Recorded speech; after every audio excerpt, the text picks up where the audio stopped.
Well, I warned you that you can't tongue kiss a rattlesnake, and sure enough, I was proven right. So, Just Squirrely Things is back, and she has decided to release her long-awaited quote-unquote diss track on her haters.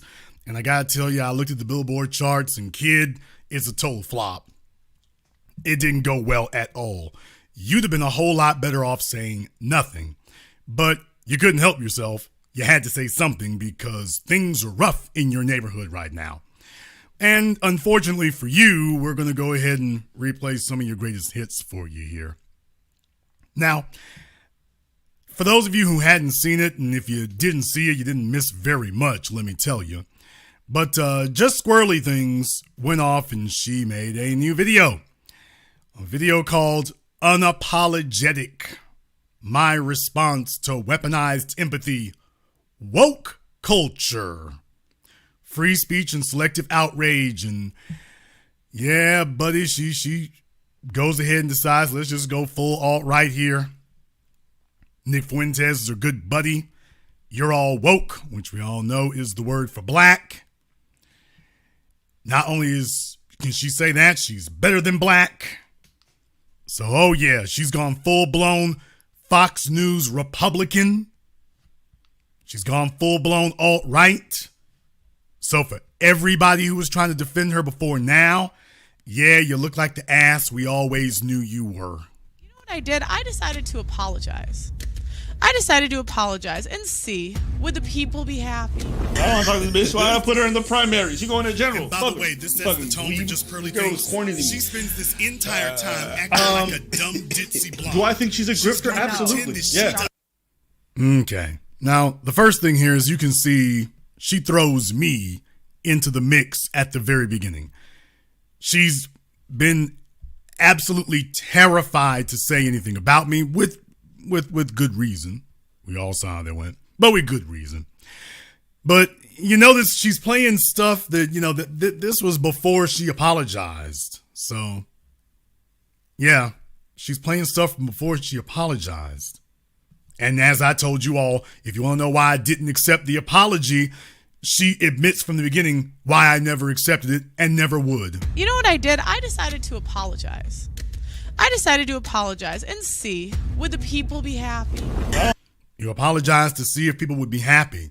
That's not the purpose of an apology. You don't give an apology because you think people will be happy with your apology. You give an apology because you are genuinely remorseful for what you've done. It is not contingent on other people accepting it. You give an apology because you had a genuine change of heart. So when somebody tells you, I gave an apology to see what you all would do, in other words, it wasn't an apology. That's what it means. Now, Jason, where is all this coming from? What is going on here? Well, folks, in case you didn't know, she's been crashing and burning. And there have been a bunch of dunderheads and clowns out there who've tried to say, oh, things are perfectly fine. Why? She's got more subscribers than she's had. She's got more subscribers. You didn't make a dent. You folks haven't made a dent in anything. Nothing's gone on over here. Why would she be worried about you? Hold on a minute. Oh boy. On Social Blade, just going over the numbers here. Yeah, her monthly subscribers may not have fallen off, but check out that view count. March 2023, April 2023. You can clearly see what happened there.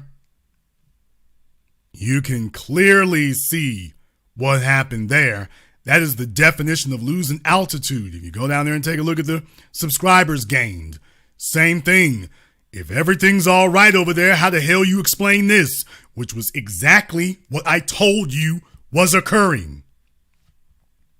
It is exactly what I said was happening. No, you ain't gonna be able to sit up here and troll and deny and gaslight your way out of mathematics.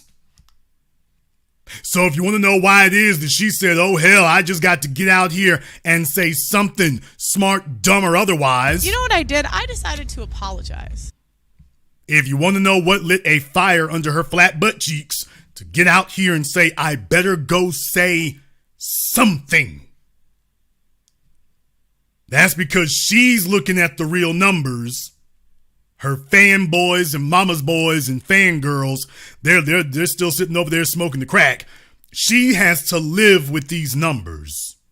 She's got to live with depreciation in value. She's got to live with a fall off in revenue.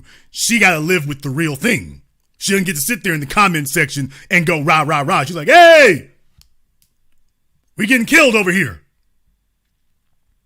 So if everything was all right, she would have done what she said to trigonometry and everyone else. This is my last time. What happened to this is my last time addressing this?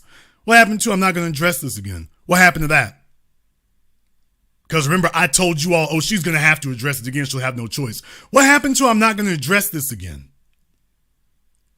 What happened to that, everybody? Yeah, that died a quick death. Yeah, because they've let her know that, hey, your numbers are in free fall. Your reputation is in tatters. You're not on your way to Fox News. Now you're in a bad spot. Now I've got a bunch of things I want to talk about here. First of all, let me explain to you what's really wrong here. Why is she so angry? Why are we witnessing the Karen strikes back? Why is that? Strikes back and misses, so she strikes out. Y'all got to understand, Pearly Things is mad as hell. See, it wasn't supposed to be like this. She was supposed to be the next big thing. She was supposed to be the next Tommy Lauren. She was having conversations behind the scenes with Candace Owens' people and folks at the Daily Wire. So Ben Shapiro's people, he doesn't own the Daily Wire, but he's mobbed up with them. See, that's what she was supposed to be. She was supposed to be that. She was supposed to be getting in line to take that slot and be the next Megyn Kelly or whatever. That's where she was supposed to be going. And they were grooming her to get her into position to do that. But see, all that got derailed.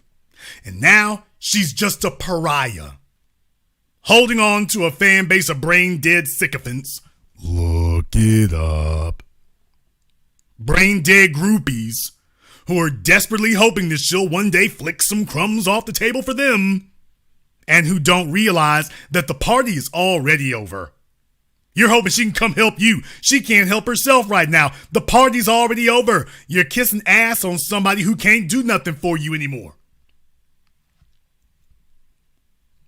And all your morons hoping and wishing for her to be okay. Come on, white mommy. We need you to make it. We need you to recover from that mean old Jason Black and what he did. We never liked him anyways, white mommy. Please pull through. Please pull through. Please come back. Yeah, we can see you clowns for what you are.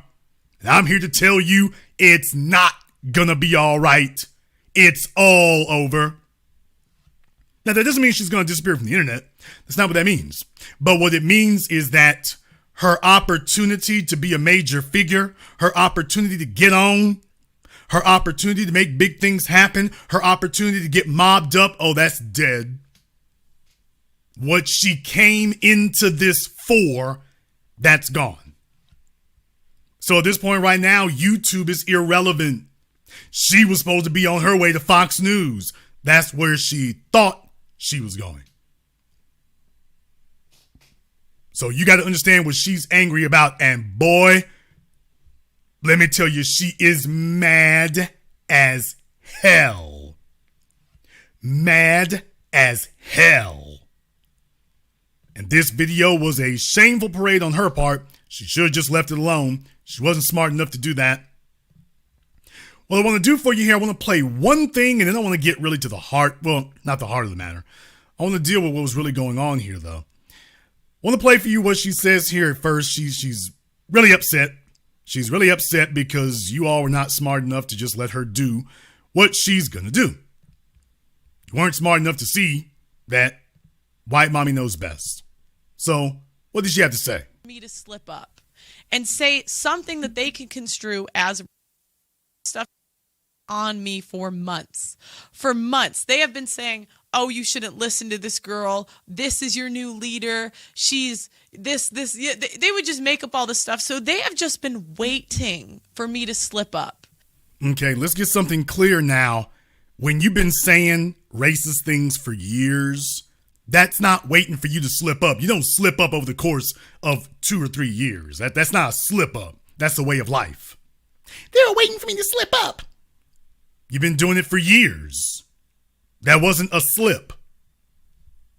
Now you got to understand, to the brain dead zombies in the comment section, that's right, white mommy, you just did that one time. Who cares how many times you was laughing? So once again, that's what she's doing. But I'm doing this for a reason, because I want you to understand something here. And say something that they can construe as, because I'm a woman, you can't pull me as sexist. So, you know, personally, I follow things that interest me. I always just do what I'm interested in. And I heard about this guy named Nick Fuentes, who is a far-right extremist. He has been banned on everything, even his bank account. I invited him on. He offered to fly himself here. Now, during this interview, we touched on the topic of slavery. And what these reactors did is they were trying to make me look racist by pulling clips I said out of context. Now, did you all get that? They're trying to make me look racist. In the words of Stephen Colbert, so you're saying we took you out of context by replaying your words. They took me out of context. All we did was replay your words. We didn't add anything to it. We didn't remove anything from it. We played your words. You're the one who took the original video down. You were so proud of your words that you took the original video down. Even you knew it was indefensible. So if your words were being taken out of context, why did you take the original video down yourself? If it weren't for the fact that you knew that I had downloaded it and it was copied out here and that you couldn't hide it, then you wouldn't have done anything. You would have left the video up if you thought nobody else had a copy of it. If nobody was watching, nobody was paying attention, you took it down because you couldn't stand by your own words. So no, we're not taking you out of context by repeating you. We're not taking you out of context by replaying it. And by the way, Pearly, if this is the best that Candace Owens' spin doctors can do for you, you may want to go hire some new spin doctors, because you're already sunk, kid. You're already sunk. You're already done for. Now, she makes this video, and oddly enough, she makes this video and then she goes spinning off into basically a rant about Abba and Preach and Fresh and Fit. It's just real weird. It was real weird. But here's something I wanted you all to listen to here first, because I think this is really important. Listen to this. We touched on the topic of slavery. And what these reactors did is they were trying to make me look racist by pulling clips I said out of context. Now, I mentioned in this interview that all of these thoughts were from Thomas Sowell. I read Sowell, so he talks about, oh God, this is going to get me in trouble, how slavery was a global institution, and the word slave actually came from Slavic, which is white. Wherever a separate people... Did you all notice something there? Do you notice the difference in the way that Pearl talks? Now, when she's hosting her program and speaking to white supremacists and everything, remember, she got upset. She actually plays it. She actually was playing it in this video, I think. When I said, she acts goofy. She acts like she's ditzy. She acts like a bimbo. She acts dumb. She talks dumb. Oh, well, really? Like her nose is all stopped up.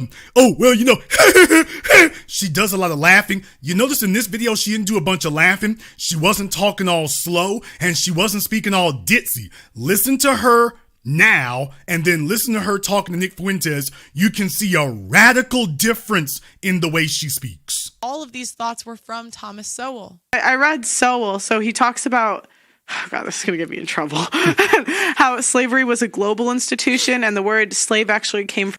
Take a look at her hair. Take a look at the way she talks. Take a look at how goofy she acts. That's how she normally behaves. And you all remember, I always said she's just pretending. This is just an act. Well, what do you know? Now that her ass is on the line, does she sound like her nose is stopped up? Does she sound goofy? Is she doing any laughing? Is she doing any of that anymore? When she gets angry, is she talking the way she was in front of Nick Fuentes, the cadence and the tone? Everything, even his bank account. I invited him on. He offered to fly himself here. Now, during this interview, we touched on the topic of slavery. And what these reactors did is they were trying to make me look racist by pulling clips I said out of context. Now, I mentioned in this interview that all of these thoughts were from Thomas Sowell. I read Sowell, so he talks about, oh God, this is going to get me in trouble, how slavery was a global institution, and the word slave actually came from Slavic, which is white. wherever a separate people were. So yeah, she's taking this whole thing real damn seriously now, isn't she? She's taking it serious as hell. She's gone from Becky to Karen. She's gone from Becky to Karen real damn fast. Because you see, you got to understand the real thing is coming out. When she's saying woke down here, she's saying, hey, I'm here to ride straw balls on you niggas. I'm here to tell you the real thing and to get you in line. The white woman has shown up to whip you all back in the line. That's what this is about. And I got to tell you, up until this point, you thought that Pearl couldn't get any lower. Up until this point, you thought that the lowest form of scum she could be, that you had already seen that with Nick Fuentes. But you got to understand that adversity doesn't alter character, it reveals it. And now that she's under adversity, she's just like, man, screw it. Let the real damn thing come out. Just let the real damn thing come out. So what she does now is she decides she wants to get even with anybody who has wronged her, as it were. And it was so damn weak. You should have done better than this, kid. So she very briefly calls out Rollo Tomasi and then very briefly stops. Fresh and fit to look sexist and racist. And now they've come for me. They want me to look. And there was a guy named Rollo Tomasi, and Rollo Tomasi was a guy in the red pill space. And at one point, I really wanted him to mentor me. But he said, it's not personal, but I can't associate with your brand. And I didn't really understand what he meant at the time. But she did understand it now that we've all proven that she's not nearly the ditzy bimbo that she pretends to be. Yeah, she did understand what the reason was. You were competition. Rollo Tomasi was not interested in your grift. He saw what your grift was, and he was like, I can control these Negroes over here, fresh and misfit. You're a different matter. So Rollo said, yeah, I'll pass. I'll pass.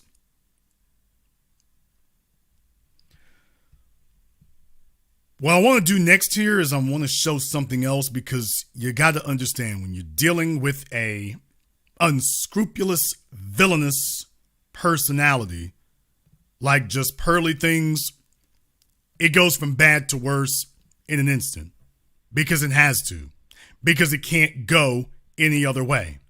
It has to do that. This is a kid, a woman who didn't think that she was ever going to get called out on these things. She didn't think it was going to happen. She figured she'd be way down the road before any of this ever actually became an issue. That's what she thought. Then she woke up one day and realized, I'll be damned, there's an invoice sitting on the front desk, courtesy of Jason Black. Now, here's what she said, and I'm going to tell you right now, she aims the majority of her vitriol and her hatred towards mediocre tutorials. She was this video basically was a hit on him. She is incensed at him. She is furious with him in particular. He was the biggest name and he was supposed to have her back. And instead she sees it as betrayal because he didn't fall in line. So listen to what she said here. And this is where she really starts getting geared up on the racial stuff. I have said this, and I don't know how many times I have to keep saying this. My platform is not a black platform. Why didn't she message Helen? You certainly could have reached out to them. You certainly could have asked me for their numbers, but you chose to go to the internet because you were offended for my employees. I don't think that your platform would be as big as what it is today if it wasn't for the essential utilization of Black people, Black relationship topics, and Black talent. I don't know how many times I have said this, and I don't know how many times I have to keep saying this. My platform is not a black platform. How could I have a platform about black issues if I talk about relationships? My last shows, the two that come to my head, why can't we call a hoe a hoe? Trust me, there are hoes in every color. Is that a fact now, Pearl? Is that a fact now? My platform's not a black platform. And, there's only a couple of shows I can think of out of the dozens you've done. There's only a couple I can think of. One is about, let a hoe be a hoe. And I mean, hey, there's hoes in every culture. That's very interesting, Pearl. That's very interesting. I'm glad you said that. Because when I take a look at your video page here, black people in America are only 13% of the population. In Britain, they're only about 5 or 6% of the population. And yet on your video page is basically built. We go from being 13% of the population, or 6% in Britain, to being 90% of what you show. We go to being 90%. By the way, I found that to be interesting. High value men, by the way, she's desperately trying to take Kevin Samuels' moniker and put it on white men. So that shows you what that means. What a shameless individual. Don't look now, Pearl, your white supremacy is showing. But for folks who are only 6 to 13% of the population, depending on what continent you're on, boy, you sure do spend a whole lot of time on our side of the street. We make up the overwhelming majority of what you do. Now, didn't she just say, let me back that up for just a moment here, just so we can make sure that we got that correct. About black issues. If I talk about relationships, my last shows, the two that come to my head, why can't we call a hoe a hoe? Trust me, there are hoes in every color. There she goes with that phony laugh again. That's interesting, Pearl. There's hoes in every color, and yet, can your wife a hoe? The face you put up on here is not white folk. The face you put up on there is not white folk. Can your wife a hoe? Okay, but the face she puts up on there is not white folk. There's hoes of every color. Did you bring on these women here to represent the hoes? Would you bring that girl on there? That one in particular. Was she there to represent the hoes? Couldn't help but notice that. Are modern women crappy wives? She thinks she's being slick, but she's not. She throws more white faces on there, but when you take a look over here, modern women don't care about beauty standards. Yeah, back to the old demographic. Going back a little bit further here, because I'm very glad that she mentioned that about hoes come in every color. Oh, what do you know? We can't call a hoe a hoe. Oh, take a look. The face is butt naked black women again. Couldn't help but notice that. Now I want to show you all something else. When you see the word wife, I want you to start noticing something. This is in the past 2 months now, as you can see. I want you to start noticing something. When Pearly starts using the word wife, take a look at the image there. Finding your wife. So that's not a contentious thing. And it shows a white woman who's not a wife, by the way. White woman who's not a wife. Interesting. Thought that was interesting. 10 ways to be the woman he wants. Another white woman. Okay. Got that right there. Makes a lot of sense. Building your wife. Whoa. I'm starting to recognize a pattern. I see a pattern forming. When she talks about hoes, when she talks about crappy wives, when she talks about that, folks, she's not stupid. She's not dumb. And now she wants to take high value and put the words high value next to white men. Don't you understand when you're dealing with a race warrior? Don't you understand when she sees herself as out here in the field doing the work? Don't you see that? She knows what she's doing. Now, even though that video didn't get the same number of views, that wasn't the point. She's putting the programming out there that when she talks about hoes, we know who she's talking about. When she's talking about wives in a positive, take a look at that. I'm talking about Stepford wife, Polly Purebred. To all her brain dead butt kissing followers, though, this is all just accidental, right? This is just coincidental, right? We're twisting her words, right? We're taking it out of context, right? I'm taking her YouTube channel out of context by showing her YouTube channel. I'm taking it out of context. Okay. That makes sense, doesn't it? Well, you know, so much for not being a black platform. So much for that. So much for that.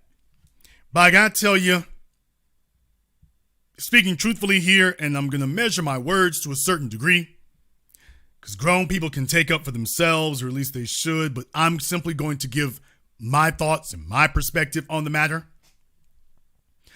She reserved the overwhelming majority of her vitriol, not for me, the guy who started all this. She didn't take her biggest shots at me. She took her worst shot at me, actually. Her worst one was at me. She wants none of the smoke. She don't want none of the barbecue. She said, leave that hickory over there. But not so much for Mediocre Tutorials. And I warned you all what she was from the very beginning. I warned everyone what she was. And she took this video to let you know that she is absolutely hell hath no fury, like a white supremacist woman scorned. And she aimed her firepower at him without mercy. She was holding her own just fine. So now let's get into MTR's reaction. So MTR, I want to give you guys a little background into my relationship with MTR. If you don't know, 500,000 subscribers, Mediocre Tutorials and Reviews. And I met him when I was in Miami. Okay, and I just thought I would leave this here for a moment. So they're in Miami. Do y'all see that smile on her face? I actually spent Do you see that smile on her face? Okay, you want to know why Rollo Tomasi don't want you around, baby? Because he sees how you respond in the presence of black men. Let me just say that one more time. Rollo Tomasi knows what kind of woman you are. He's seen how you respond in the presence of black men. Didn't even have to be a super alpha. It just had to be a heterosexual black male, and she was on it. Take a look at that face. Take a look at that face. I want you all to get the real on this. A little background into my relationship with MTR. If you don't know, 500,000 subscribers, Mediocre Tutorials and Reviews. And I met him when I was in Miami. And I actually spent All right. Just wanted you to see she is cheesing it up. He flew in for a one-on-one interview. She is cheesing it up, boy. She is loving the syrup, ain't she? Mediocre Tutorials and She is loving it. When I was in Miami. And I actually Them dudes don't like that. Them dudes don't like that. Y'all see, hey, Mediocre playing the role, ain't he? He playing the role, ain't he? He over there standing there looking all serious. He know he got it. He already know he got it. Take a look at his face. Take a look at hers. Yeah, he knows where he stands. He knows where he stands. She's out there wearing the skimpiest things she can put on. Yeah, he's like, I know. You ain't got to tell me. I know. And she is all teeth. She is all teeth. So what I'm saying is that you see this body language. All of y'all who know body language, what's the body language here tell you? He's wearing a t-shirt. Might be wearing some pants. I don't know. She's wearing a lot less than the t-shirt and pants. She's wearing a lot less. So, yeah. Okay. You think Nick Fuentes is happy to see this? Do any of you think Nick Fuentes was happy to see this? He's like, hey, I thought you was on our side. I thought you was on our team. Didn't know you was like this. I actually spent a good... There you go. I'm talking about teeth. I'm talking about cheesing. I'm talking about Colgate commercial. There it is. So, yeah. So she's mad as hell at Mediocre Tutorials. She's mad at him because she was looking to get claimed publicly. She was looking to get claimed. And it didn't go the way she thought it was going to go. Mediocre Tutorials and Reviews. And I met him when I was in Miami, and I actually spent a good amount of time with him. He flew in for a one-on-one interview, and he actually spent a day with me and my sister. Like, honestly, I felt like I actually opened up to him. Really? And I actually spent a good amount of time with him. He flew in for a one-on-one interview, and he actually spent a day with me and my sister. Like, honestly. Mediocre, what the hell was you doing, bruh? What was you doing? What is this?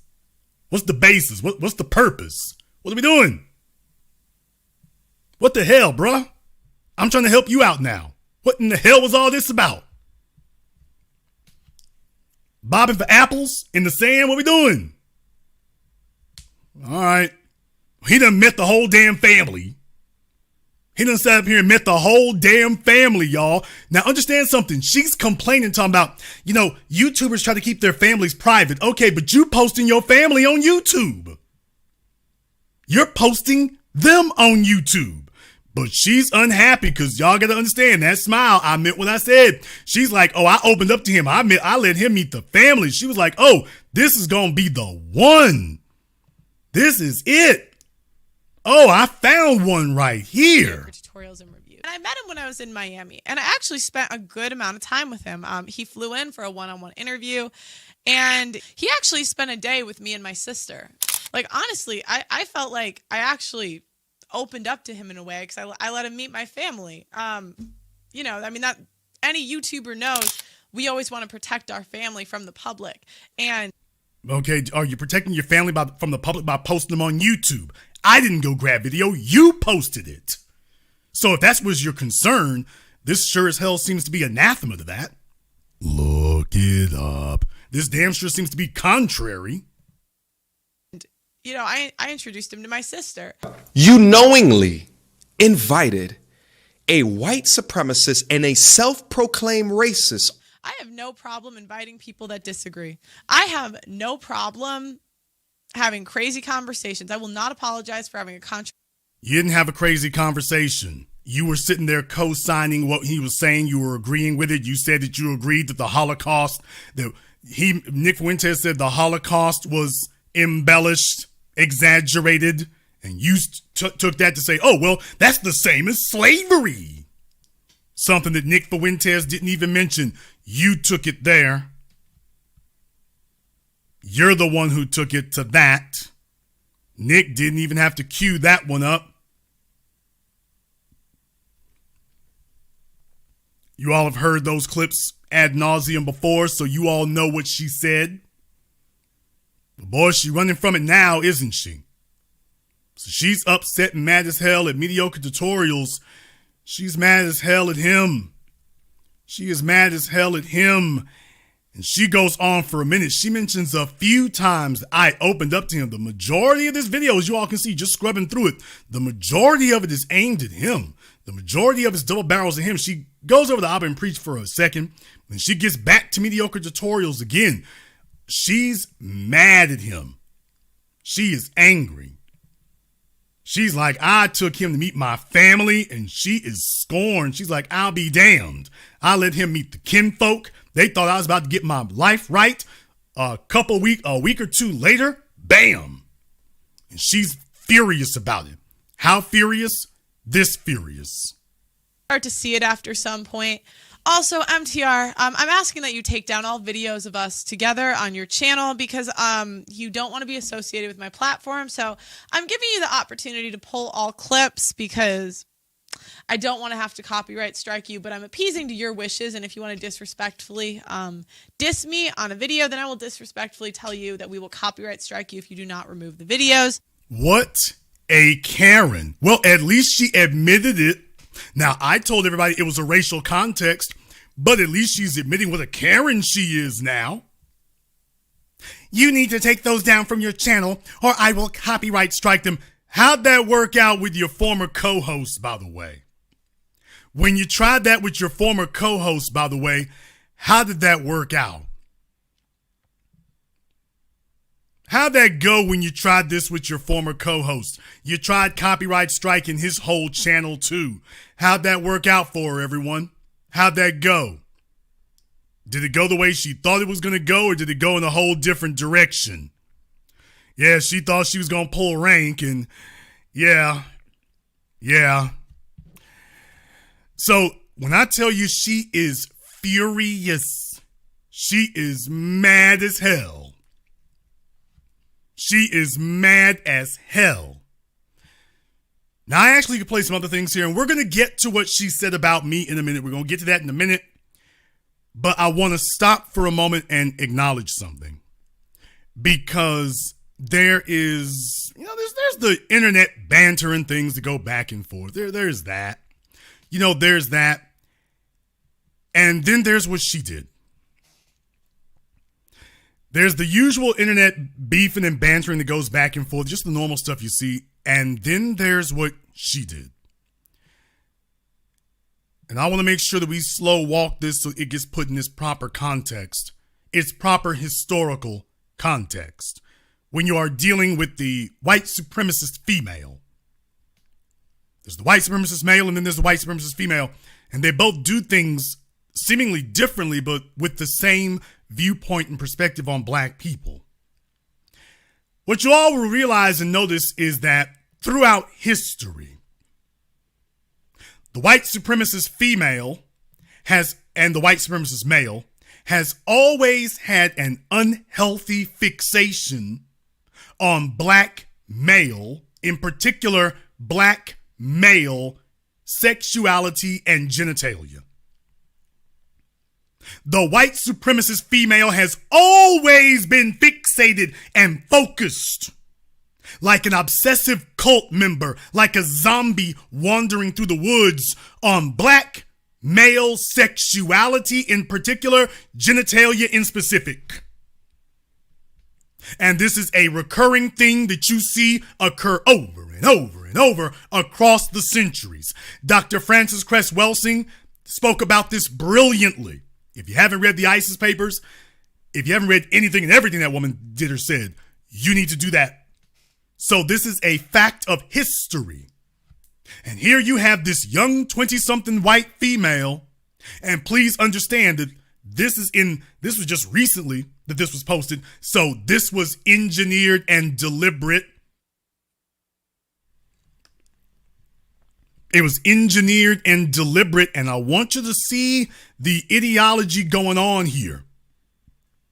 I want you to see what happens because there's the usual stuff that goes on. It's like, okay, we get it. We understand.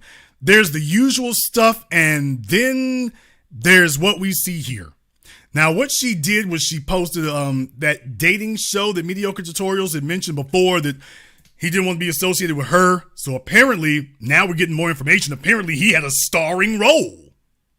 Apparently, he was the front person and the face of what she wanted to do. And she took grievous offense at this, and then she takes it to a whole new level of low. Where's the Listen, y'all have everything that I don't need, and not providing anything that I do need. What's up with Mutiny? Where's Pearl at? Hey, how are you?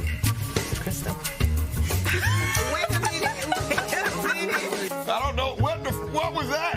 Who y'all bringing up here for me? Top producer, who y'all bringing up here for me? What was that? What was that? Hey, man. Oh, can I get a hug? You wouldn't want to waste that footage, would you? Yo. The Red Pill Bachelor coming soon. You wouldn't want to waste that footage. The Red Pill Bachelor coming soon. And Bachelorette, actually. Yeah, Bachelorette. And we Yeah. have another Red Pill Bachelor Coming. episode as well coming Yeah. soon. Yeah. Yeah. So what do you guys think? One in the chat if we should release it. Yeah. 2 in the chat if we should just Someone hold. says, is that the dude with one nut? Yes, that's the dude with one nut. Yeah. Forgot about that. Stop. Why would you do that? Stop. Why would you guys do that?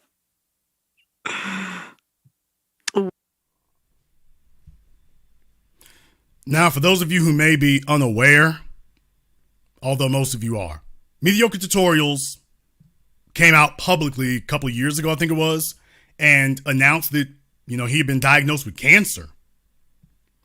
That ain't no joke.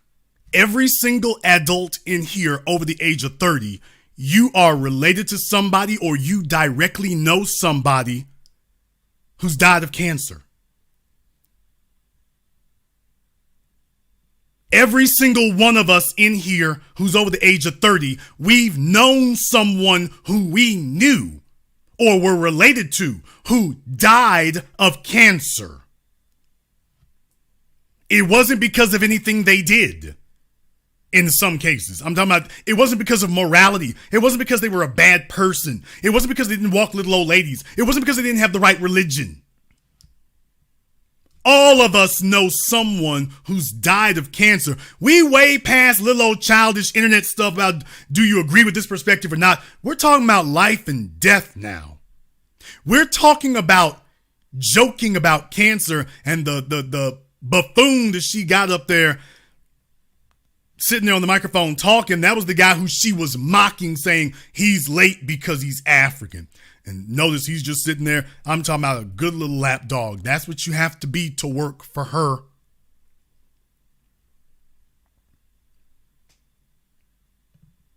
That's what you have to be to work for her. That's what you have to be to condone her.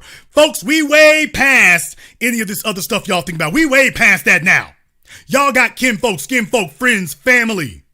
You got blood relatives, people you have buried who had cancer. You got folk you've buried. All you can do today is go stand over a grave marker. That's what cancer is. And this little white supremacist female piece of filth is so off in her petty little feelings that this is how far she's taken it. So what she does is understand something, how the white supremacist female operates. She sits up here and finds black folk to be her crash dummies. Oh, I didn't say that about you. Thomas Sowell did. Y'all got to understand something. Do you all realize that Thomas Sowell is not backed nor supported by any reputable higher education institutions? If Thomas Sowell's books, he's an economist talking about on history, if Thomas Sowell was such a reputable source, why is it that there are no institutions backing him? They don't give him the Neil deGrasse Tyson treatment, the Michio Kaku treatment. They don't give him any of that treatment anywhere. You can't find any scholars at any schools who back up Thomas Sowell. He's been running around saying his white supremacist apologist garbage for decades. The only place he gets backing is on Fox News. Where are the members of his peer group to back up what he says? Other than white supremacists, other than the alt-right, who quotes Thomas Sowell in academic circles?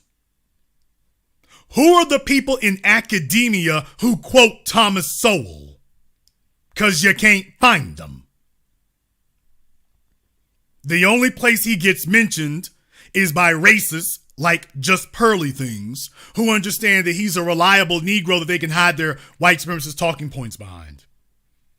He'll say whatever lie or distortion that they want to popularize. And, oh, I didn't say it. Thomas Sowell did. What about all the other dozens and dozens of scholars who've debunked him? Oh, I didn't read any of that. I just read him and that's all.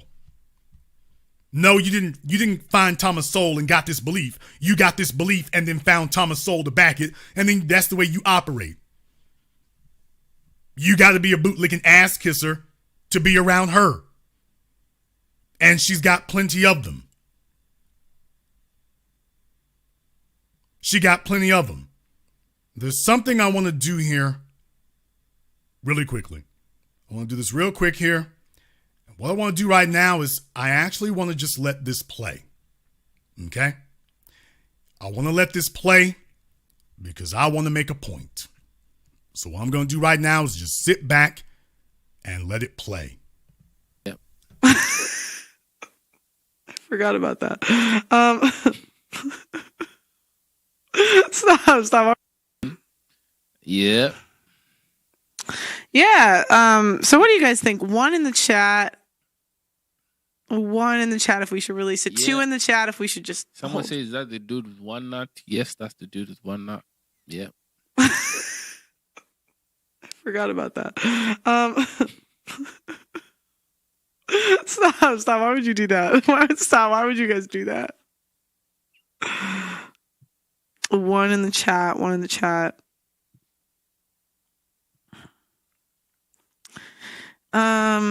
Oh, damn. Okay. Okay. You guys want it out, yeah? All right. Damn, child. Low ones out there. Couple twos, but, you know. Misleading. Zoolander, we don't care for you. Okay. Yeah. And should we talk about all the misleading footage? Do you think we should talk about all of the misleading? Should I give my side of the story? Nah, that's coming later. Later, yeah. Bachelor first. What's it? One nut bachelor. Why would you guys do that? Type one nut bachelor in the chat.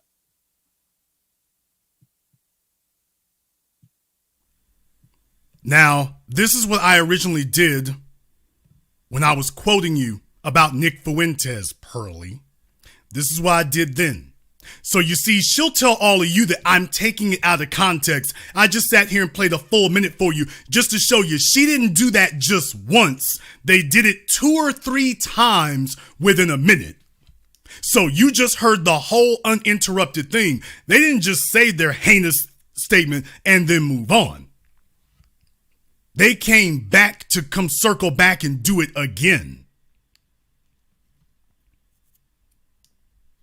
So you just heard the whole thing right there that at any second they could have left this alone, came right back to it, and we're giggling and laughing all over again. No, you weren't taken out of context.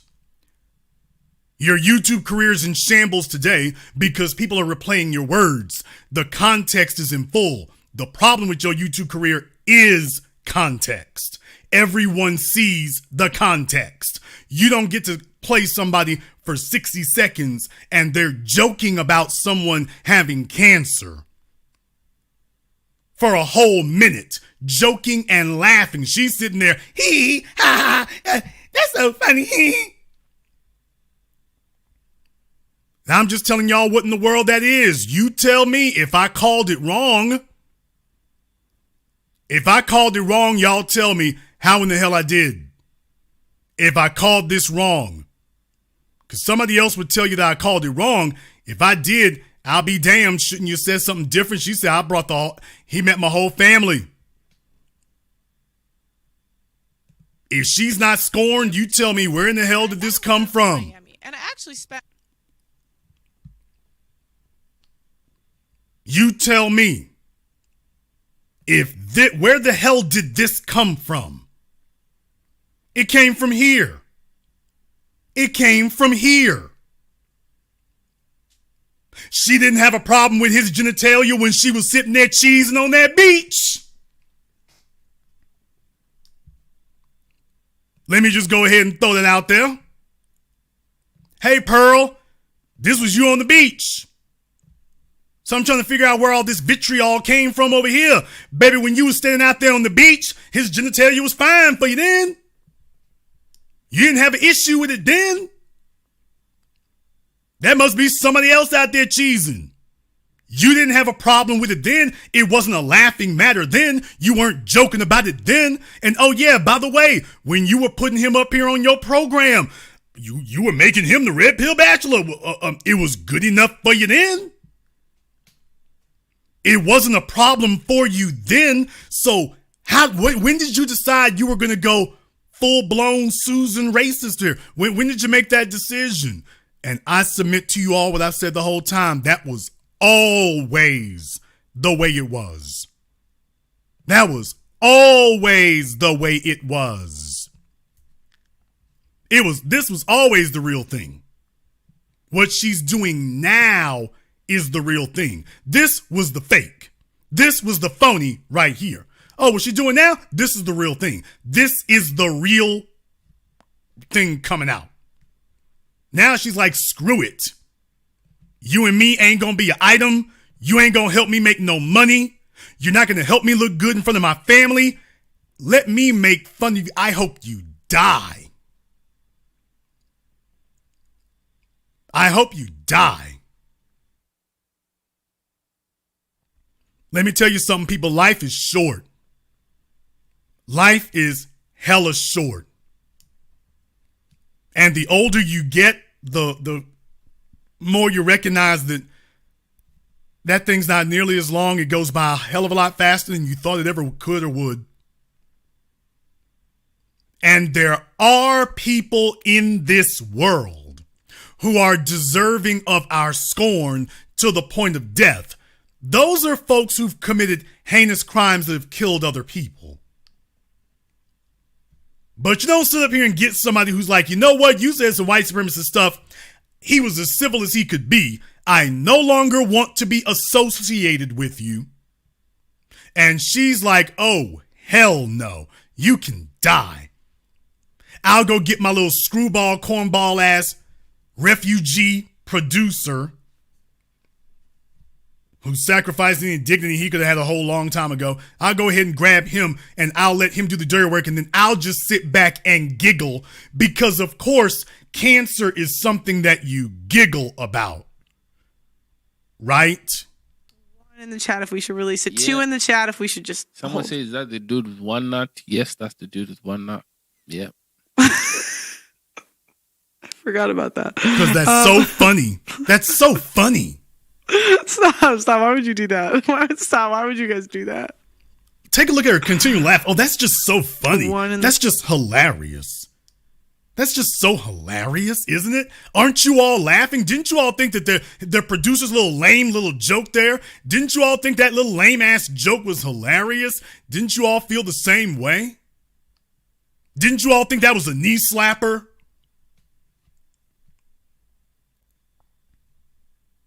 Now, if this is how she responds to mediocre tutorials, simply for politely as he could saying, you know what, I don't think I want to be associated with you, what you're doing, because I heard what you said. If this is how she responds to him, what the hell has she been saying about us, about all the rest of us? Let me tell you, it goes way beyond what you saw with Nick Fuentes. When she's off by herself, yeah, she going full Paula Deen. She going full Dog the Bounty Hunter.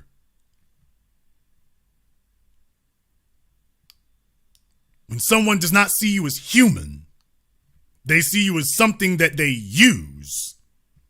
And then when they don't think they can use you, then their bestiality comes out. And this is bestial. This is barbaric. This is inhuman. You don't laugh at things like that. That's not something to mock or make fun of. Furthermore, it ain't even something to bring up. That's the other thing. It's not even something to bring up. How is that relevant? Tell me, what is the relevance that has? Oh, y'all got to understand. No. She understands now. She might as well just go for it. No, she's not worried about getting a Fox News gig. She's letting you know that she realizes, yeah, ain't gonna be no Fox News gig. Ain't gonna happen. Not gonna get it. It's not gonna occur. you all have ruined me. Because then it caught fire. Valuetainment couldn't save her. So she's just letting me be like, hey, if I'm going, damn you niggas. Are we just going all in? Fine. If I can't get a TV deal, if my name is mud in the streets, if I've been ruined before I get out the gate, you know what? Damn all of you. Yeah, damn you and your cancer. Yeah, because that's how she really feels.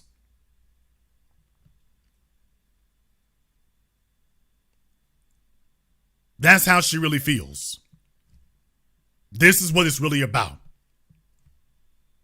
This is where she's been the whole time, which is the whole point I was making here.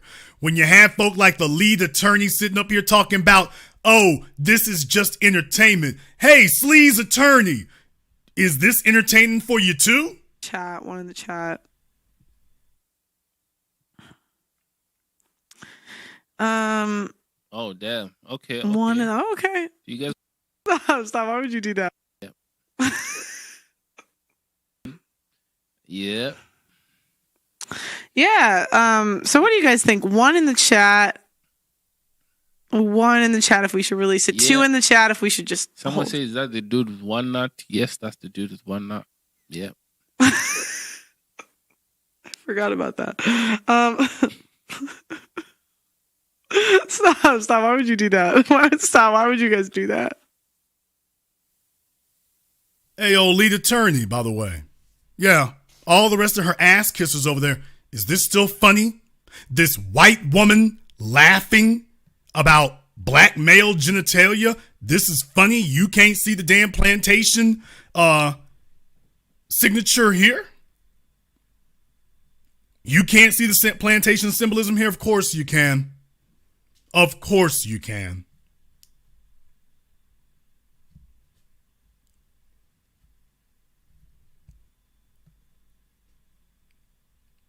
Go ahead and tell me that you're going to still defend this. Go ahead and tell me what's okay about this. Go ahead and tell me what's all right about it.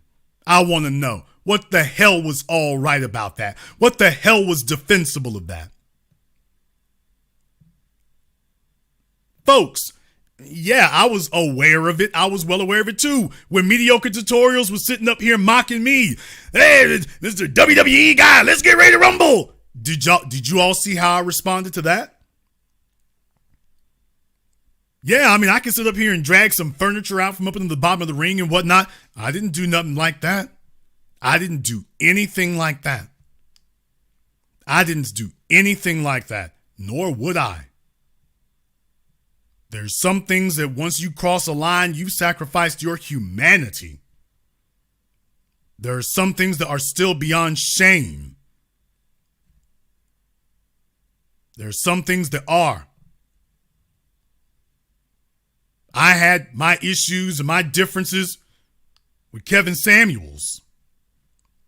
But you all were here a year ago when Kevin died and I took to task these no good backwater gutter ass hoes who were sitting up here mocking him being dead. For those of you who were here a year ago, I didn't make hay out of that. I didn't say that was some sort of cosmic reward for some sort of transgressions. I didn't do that because that would be bullcrap. That'd be a lie. But worst of all, that would be beneath dignity and beneath humanity.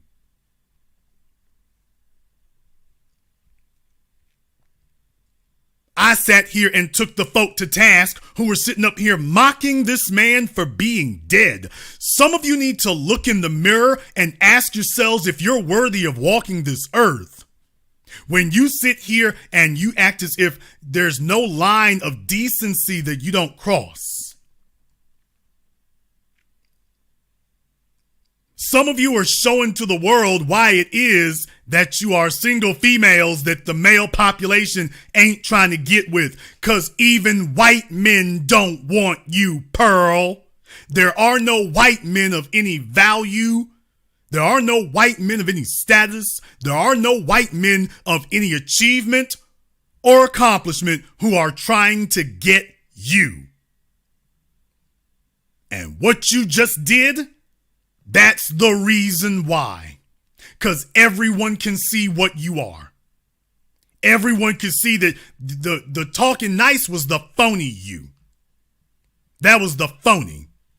There's a reason why Vivica Fox ain't never got to worry about another man who's worth 2 damn cents darkening her doorstep. Because we've all seen what she is. We've all seen it and don't want no part of it.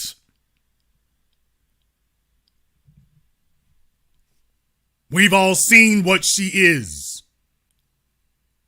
We recognized it the first time.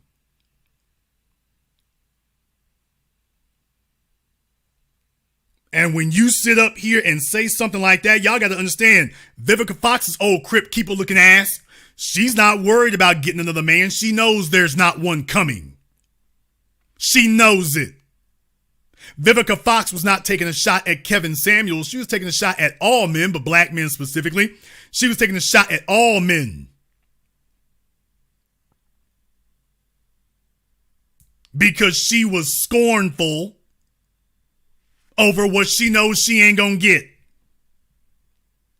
Well, guess what, Vivica? Kevin may be gone, but your situation hasn't changed. You're still sitting here every bit as raggedy and lonely as you were before. And every bit as insignificant. But now, just understand, all you've done is make it clear that any misfortune that befalls you, now you're going to have folks dancing a jig when it's your turn. Now you're going to have them dancing a jig when it's your turn. Shout out in the chat room. Is that Oshay Duke Jackson? Let me go ahead and confirm that right quick. Just make sure. Okay, that's him. I open up the phone lines. Pull up. You got an open invitation to pull up. You can chop it up for a minute. Because I want to get into what she said. I want to get into what she said about her other dude there in just a minute. I want to get into that. But just understand here. See, let me be very, very clear. Y'all have to realize that it's not from a place of hate, because I don't have any hate about it. You see, the thing that they want to tell y'all is that as black people, but particularly as black men, that everything gotta be like the Bloods and the Crips. See, that's the kind of thing that they try to institute and try to antagonize with. I'll make it personal. If somebody says something and it's inaccurate, I'm going to be just the facts. I'm going to be just the facts. It's business. And to the extent if it needs to be personal, it's only going to be in what they said. I ain't going to drag your family, your medical conditions. We're not going to do none of that.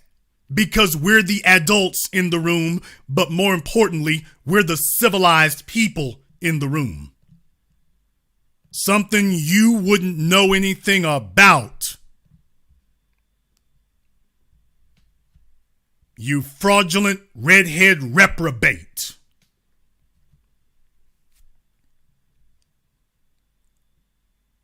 Speaking of which here, we're going to get to me in a minute. Don't worry. Just hang tight. We'll be there shortly. We're going to get to me in a minute. But she decided that she was going to take a moment. She was going to take a moment here and try to take more people to task. Let them know what they didn't know. And let them know what they did not know and what they were not aware of. Because some of y'all thought you knew what time it was, but you really didn't. So you needed Pearl to tell you. And Pearl wanted to let you all know she was unhappy with some words from Oshay Duke Jackson. She thought she was going to make a clean sweep. First of all, baby, let me tell you something. If you're going to make a diss video, if you're going to try to take people to task, your video can't focus on 7, 8, and 10 people. You got to pick one person and do that. Otherwise, it becomes this jambalaya. it becomes this salad where not a whole lot sticks out. So, or it becomes this soup or this gumbo. So you really got to just focus on just one, Pearl. Somebody got to teach you how to do this. If you're going to do this damn thing, you got to do it the right way. You can't just jump around all crazy style. You got to do it the right way. So what Pearl did is she wanted to whine some more, and she took issue with Oshay Duke Jackson. She took issue with him. She took issue with Mediocre Tutorials again. She was upset with all of them because of her little buddy, King Snitches. Riches. She was talking to him. She was talking about him. She was real upset because y'all got to understand, if you were just left it confined to her, she might have been all right with it. Now she's like, oh hell, you're tearing down the whole damn brand. Listen to what she said here. The employees to know if they work for someone or sexist or that hates black women. His words. And yet he thinks that he knows when he doesn't even live in this country. He's never even interacted with us. Oshay, you've known King Richie's for a couple years now. Why didn't you sign him? You care so much about the black community, and you're the first to critique me, but I did what you didn't want to do. Why didn't you sign him? Now he's having more success than he's ever had, and he's incredibly talented. So once again, you got to understand, when you're dealing with a really vile, despicable, disgusting gutter form of white supremacists, they got the nerve to try to lecture you on doing something for black people. Let me tell you something about employing black people, Pearl. Thomas Jefferson and George Washington had black folk working for them. You should know, you were big upping them on your channel. Thomas Jefferson and George Washington had black folk working for them. Everyone, if I'm telling the truth here tonight, give me the fire emoji in the chat room and hit the likes button for me. It's over 6,500 people watching live right now. On our way to 7,000. Otherwise, I'll go ahead and cut it off here short. That'll work too. But if I'm telling the truth here tonight, and she has exposed herself for the racist we always said she was, now she done triple down. She hasn't doubled down, she tripled down. Give me the fire emoji and hit the likes button. Over 6,500 people in here live. Let's get it together. Let the internet know that this is what you all are vibing with. This is what you all are rolling with right here. This is how you make a statement. You make a statement with that like button and let the algorithm know and anybody watching know, hey, this is how many likes we got on this live. The folks rock with this. The people agree with this. There's a reason why her numbers look the way that her numbers do right now. There's a reason her numbers have taken a nosedive. There's a reason for that. It's not that folks are unsubscribing. They're not unsubscribing. They're just unwatching. That's what's happening. They're just unwatching. So she gets back over here and she's mad as hell. She is madder than the devil on a good Sunday. And she wants to lecture black people on what we need to do to employ other folk here. Found that interesting. Years now. Why didn't you sign him? You care so much about the black community, and you're the first to or sexist or that hates black women. His words. And yet he thinks that he knows when he doesn't even live in this country. He's never even interacted with us. Oshay, you've known King Richie's for a couple years now. Why didn't you sign him? You care so much about the black community, and you're the first to critique me, but I did what you didn't want to do. Why didn't you sign him? Now he's having more success than he's ever had, and Now he's having more success than he's ever had. Now I want to call you all's attention to something. Right now, watching me live, there are over 6,700 of you watching me live right now. Almost 7,000 people just watching live. Let's see the wonderful things that you can expect, the wonderful progress, the wonderful elevation and promotion that you can expect if you sign up with Pearly Things and her 360 deal. Well, here's King Rich's YouTube channel, which, by the way, we've passed him like he was standing still. And let's see how much benefit and good Pearly Things has done for him, because according to her, he's doing better than he's ever done. Okay, he was on 2 hours ago, 3,500 views. People, we got twice that many folk watching live right now. We've got more views than that while we're live. He was off 2 hours ago. 3 days ago, 9,200 views. 2,500 views. These are multiple hour-long programs here. Multiple hours. 2,500 views. 9,700 views. I'm going for the programs that he's going to be on for a while. 2,600 views. This is what Pearly Things can do for you. Take a look at the Andrew Tate video, 9,200 views. Even when you got your little clips out here, this is how much good Pearly Things can do for your career. I'm not giving you conjecture. Hey, Pearl, he's doing better than he's ever done, huh? This is better than he's ever done. He wasn't doing Jack Slateson. If this is better than he's ever done, 12,000 views, 11,000 views, 8,900 views. 11 days ago, 3,500 views. 11 days ago, 9,200 views. They trying to put out their clips. Nobody's watching that garbage. 12 days ago, almost 2 weeks ago, 11,000 views. 13 days ago, almost 2 weeks ago, 8,700 views. This was a chick with her red drawers on and couldn't get but 8,700 views. Remember, we talked about this back in March, people. His numbers haven't improved since March. His numbers are right where they were back then. He ain't moved nowhere. And she's telling you about working with me, he doing better than he ever done. She sounds like a pimp from the 60s. Telling this chick, with the other fella, you were making $50 a week. But with me, you making $40 a week, but you making $40 a week easy. See, you doing better than you ever did. You ain't working so hard to get that $40 now.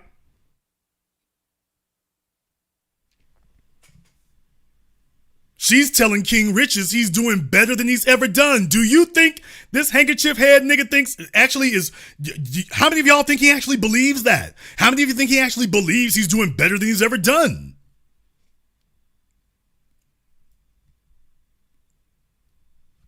I mean, she was bold with that, wasn't she? He's doing better than he's ever done. Let me back that on up one more time. Black community. And you're the first to critique me, but I did what you didn't want to do. Why didn't you sign him? Now he's having more success than he's ever had. And this is more success than he's ever had. Folks, over 2 weeks ago, 14,000 views. 3-hour program, 14,000 views. I probably got about 14,000 now. If by the time the program is over, I'll certainly have that. That doesn't mean live viewers, it means views. 3 weeks ago, 16,000 views. 3 weeks ago. 3 weeks ago, 10,000 views. You were doing better over here with the 16. 3 weeks ago, 5,800 views. This is wildly inconsistent. You're going back here a month, so you know I already covered this program previously. 20,000 views. That's with me showing it on my YouTube channel. Dude, ain't nobody rocking with this oatmeal. This unsweetened, unflavored oatmeal. Ain't nobody rocking with this. Baby, who the hell are you to try to sit up here and wag your finger at Oshay and everybody else? You ain't built no major figures. This is your superstar. This is your superstar who can deliver a grand total of 19,000 views. This is your hit maker. He's more successful. Take a look. Hey, King Riches, don't talk back to me. Look at everything I've done for you. Man, y'all let these old square ball, cornball ass Karens sit up here and play you like this. Hey, folks. I'm just showing, this is on their YouTube channel. These are the numbers. He got booty strippers up here. Can't get but 4,600 views. Hey, King Riches, I think your fortunes will reverse. If you get rid of the dead weight, you could have got these numbers on your own. What the hell you think she doing for you? You can't do unless you don't have an apartment to set up their cheesy ass microphones in. Now, unless you living at the homeless shelter and you just need somebody to have a place to set up some microphones, but my dude, you call these major numbers? I'm looking at this the way Joe Budden did about Eminem. Just Pearly Things is Eminem and you Joe Budden. Dude, she got 89,000 views for herself, 1 million subscribers, but only 89,000 views in 24 hours. But you ain't even getting nowhere close to that.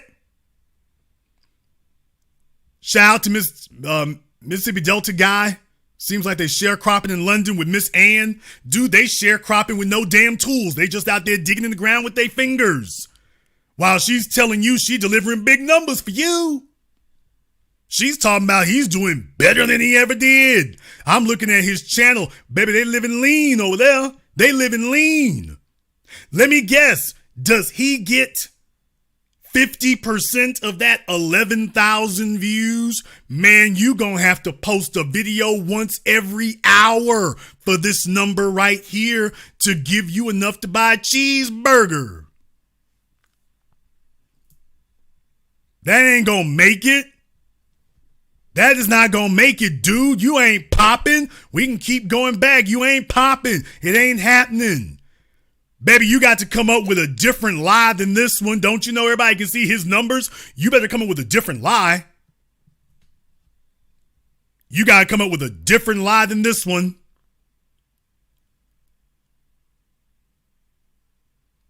Yeah, y'all, this is the best she could do. This is the best she could do. Now, I want to get to the part here where she talks about yours truly. Before I do, I want to thank everyone who has contributed to support tonight's program on PayPal, CashApp, Super Chat, Venmo.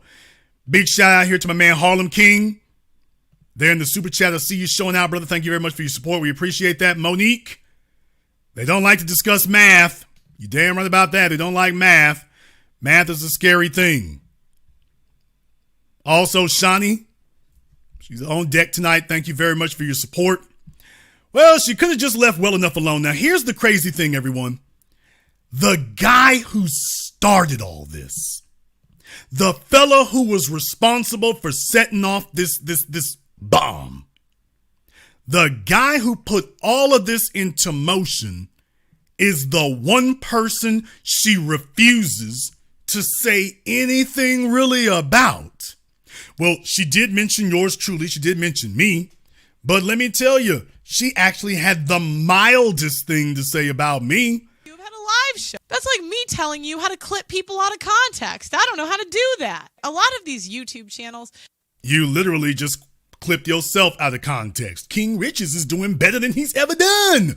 Looking at these numbers, baby, the context says, survey says, she's a lying ass. They do it to anyone that's bigger than them. They're just... You are not bigger than me. There's a reason I'm stopping it here, because now she's talking about me. You're not bigger than me. You're not bigger than me. I couldn't have done what I did if you were bigger than me. You're more boosted in the algorithm than most YouTubers are, but obviously, clearly, you're not bigger. If you were, you wouldn't be on life support right now begging for a bailout. People out of context. I don't know how to do that. A lot of these YouTube channels, they do it to anyone that's bigger than them. They're just looking for someone big that they can tear down. Like, look at this business guy. He did this shit to Kevin Samuels, the godfather of the manosphere. The problem. You see, the problem with Kevin the Perfume Don, let me put y'all up on some manhood for a moment here and some real facts. Because, by the way, he's still repeating this garbage that the average male weight has not increased since 1965. I corrected him about that last year. He's still running around lying and talking about men have only gained 5 pounds since 1969. Let me tell you something here, Miss Squirrely Things. Did you think that was going to turn YouTube against Jason Black? Is that what you thought? Did you think that by invoking Kevin Samuels' name, that somehow everybody sees that all the folks who support Kevin Samuels now need to run over here and back you? Is that what you thought was going to happen? Did you really think you were going to try to play? Because you got to understand, when you're dealing with the white supremacist female, that's why her video was sitting up here quoting Fresh and Fit versus Abba and Preach. So in her mind, this is, oh, let me see if I can pit black folk against each other, because they'll be eager to do that. So she quotes Abba and Preach a bunch of times in reference to juxtapositions against Fresh and Fit. So this is supposed to get all of us, this is supposed to be her saying, hey, I can turn you Negroes against each other. Kid, let me show you just how inconsequential and harmless that is. We're not playing this on your YouTube channel. We'll play it on mine. They're just looking for someone big that they can tear down. Like, look at this business guy. He did this shit to Kevin Samuels, the godfather of the manosphere. The problem. You see, the problem with Kevin the Perfume Don, let me put y'all up on some manhood for a moment here and some real facts. Because by the way, let me tell you here, Squirrely Things, did you think a Perfume Don comment was going to send me running? Did you think that was what was about to happen? Did you think I was going to back down from that or try to, well, let me explain y'all. Did you think that was going to be the kill shot? So let me get this straight. You sent that old butt-kissing tether of yours to go back through my videos. You sent him all back through there. And the only thing he could do was get the videos that I actually named Kevin in. And that was the best you could come up with? Just struggling things? That was the best you got. She only talks about me once in the video, and this was all she could come up with. This was her kill shot. This was it. This was supposed to be the coup de grace. This was supposed to be the big takedown of Jason Black. And the best she could do was a smart-ass Perfume Don comment. Hey, I had much better zingers on Kevin than that one. I had much better zingers than that. Much better. I'm actually insulted that that's the one you chose. I am offended that that is the one you chose. Little Miss Flat Things, I'm offended you would do that. I had much better stuff. I had much better material. And you sit up here and go grab the weakest thing.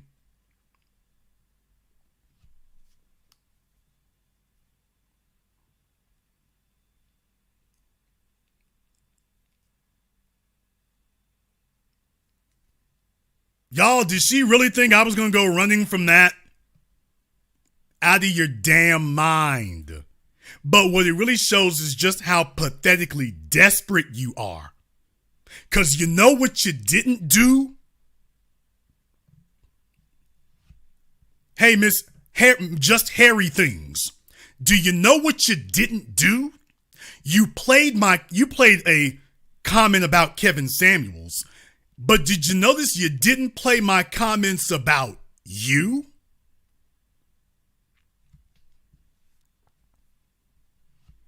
You didn't play any of the things I said about you. Now, why would you overlook that? Or is it that you're sick to death of the world hearing what you said? But by the way, I notice you're still hiding and still running. You didn't confront anything I said about you, though. Well, let's change the subject to Kevin. No, let's keep the subject on you. Let's keep the subject on you. Let's keep the subject on you and your good buddy, Nick Fuentes. Because I wouldn't want you to sit up here and get lonely. I wouldn't want you to forget about you and your buddy. Because you see, a lot of folks have forgotten. They kind of forgot what you were doing.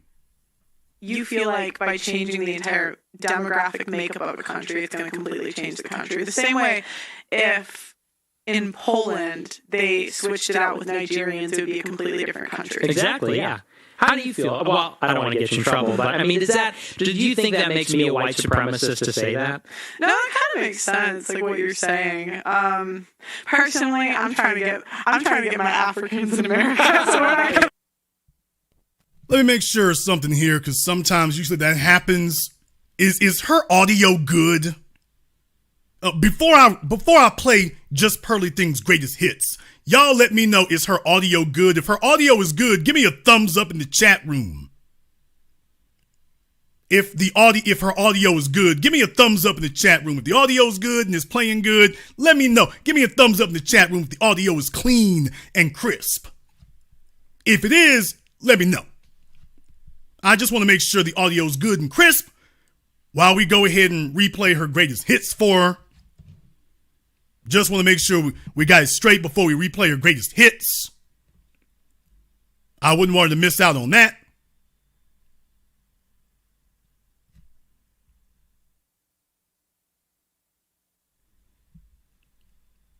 All right, most of you are saying the audio is good here. Let me go ahead and play her greatest hits for her. We're not going to support that. Look at, please make it easy for me to immigrate next year. Well, I will say, hey, they are more industrious than American blacks. Get blessing in. He can stay. Yeah. Was she white? Yeah. Yeah, we are the best Karens. Yeah, we are. We do Karen it better than anyone else. You do Karen it better than anything else. Better than anyone else. Well, I mean, there we agree. There we agree. You do Karen it better than anyone else. Let me tell you, she didn't lie there, did she? She didn't lie there at all, did she? Her Karening is awesome. She's the biggest Karen that you met. Biggest Karen that you met so far. And of course, once again, it's all laughing and joking. That's the other thing. The other thing is, by the way, it's all funny for her. This is hilarious. That's supposed to be funny.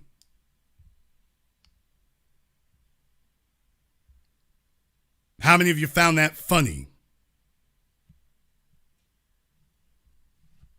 Because most of the civilized world didn't. Most civilized people didn't consider those things to be funny. But yeah, I do agree with you. You are a Karen. You are a Karen.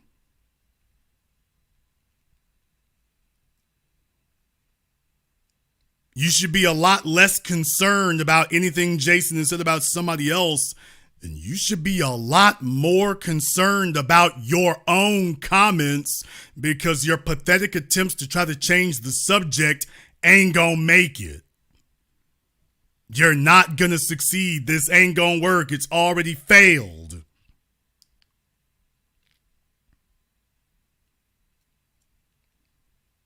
You've already failed.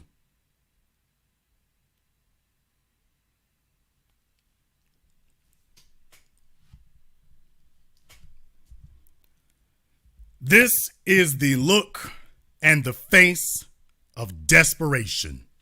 She's trying to do the same thing now she did before. Calling all niggas.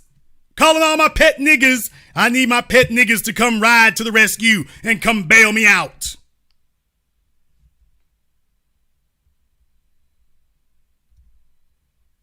I need y'all to come bail me out.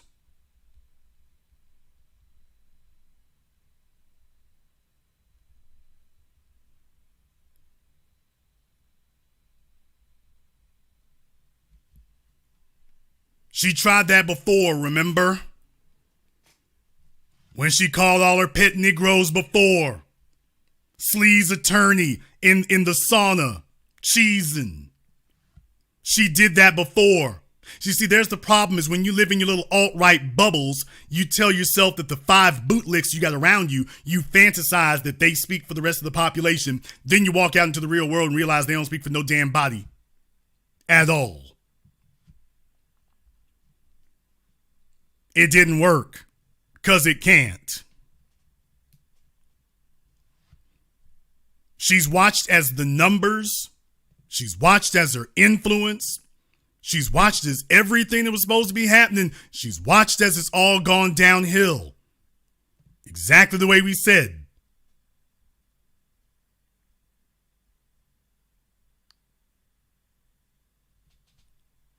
Exactly the way we said.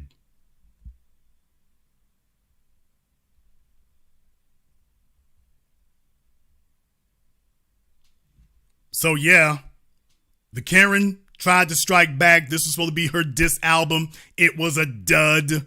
I can finish playing the rest of it for you if you want me to. I mean, just take a look at how quickly she jumps on and jumps off. That last year, he's still running around lying and talking about men have only gained 5 pounds since 1969 and women have gained 30. Nonsense. They both gained about the same amount of weight, according to the CDC website. And he's still lying because he has a narrative that he wants to look down on women about. So he just lies about things. And none of y'all who claim you were learning anything, none of you have ever called him up to correct him and say, hey, dude, I can't ride with you telling outright lies to make your point. You can make a point, but if you got to lie to make a point, it's not something worth giving. And he said that Kevin Samuels was lying in order to tear down black women. Do you know how disrespectful that is? And y'all, this is just weird. This is just weird. She's acting like she got black credentials. Didn't she just say her channel is not for black folk? It's not a black channel. She's acting like she got black credentials. Like she cares about black women. Hey, just hurry things. Is this you caring about black women?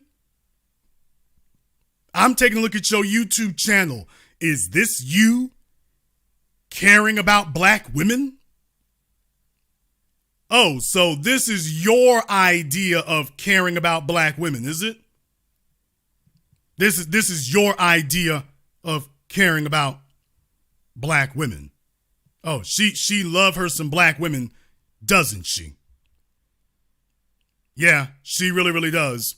Brittany Renner's face, can a 304 be a housewife? Yeah. The unhappy generation. Black folk are 13% of the population in America, 5 or 6% of the population in the UK, but 90% of her thumbnails. But yeah, she loves black women, don't you understand? She loves black women dearly here. Don't you get it? Yeah. She's the defender of black women. She's a wannabe pimp and she's failed at that, but defending, hell no. They say if you shoot for the king, you bet not miss. This heifer wasn't even aiming. She just went outside and just started shooting in the air. It was pathetic. It was ridiculous. But what does it really show you? It really shows you that this right here has her scared. This has her scared tremendously. Because right now, you are a damaged brand. And if these numbers continue going on this trajectory, you will be a dead brand. Then you're going to have to go back and go beg your daddy for some more money.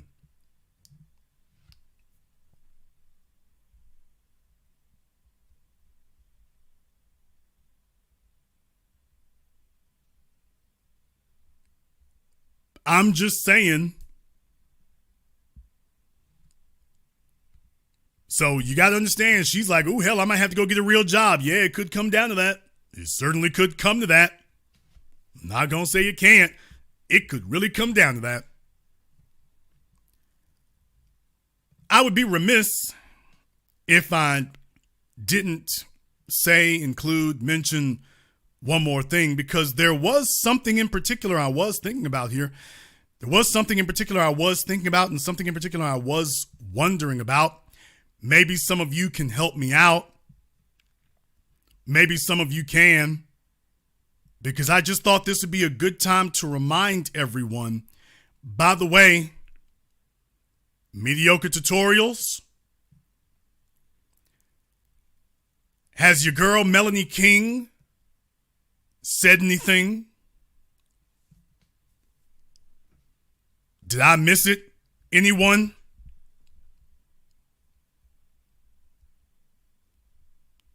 Has your girl Melanie King come out to defend you, to say something in your defense here? Surely she's not going to let this go by unanswered like she has literally everything else. Somebody in the chat said Felony King.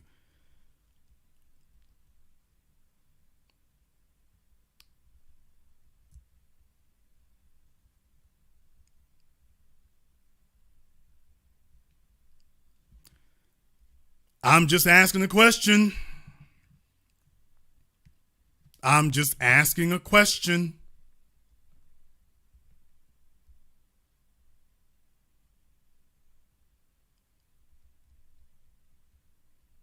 Just saying. Has she come out to talk about this? This woman sitting up here mocking him having cancer. I'm just wondering if Melanie King has come out and said something. Because so far, she's been mum's the word. So far, she's been caping for white mommy. So far.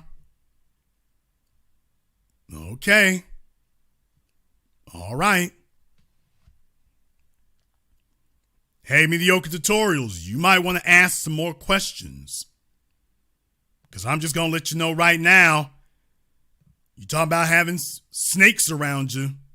Dude, it's more serious than just that. It's way more serious than just that. It's a whole lot more serious. Some of y'all got these folks sitting right next to you. And they on some ruthless stuff. Some of y'all got something ruthless sitting right next to you. You might want to check that, my man. You might want to check that.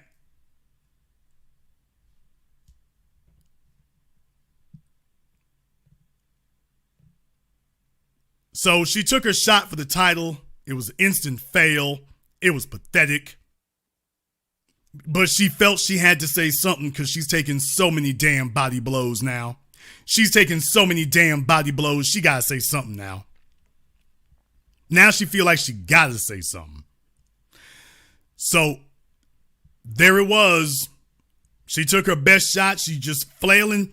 What she demonstrated was that she was every bit the gutless, squealing Karen that we always knew she was. She's shown everybody that she's exactly what the world knew she was. Now she's showing something worse, that she knows she's in trouble. And y'all know that she didn't say anything about trigonometry. She didn't say anything about them white YouTubers. Now, she didn't say anything about the white YouTubers. There have been a bunch of white YouTubers gone in on her. But everybody, did you know that she ain't said nothing about the white ones?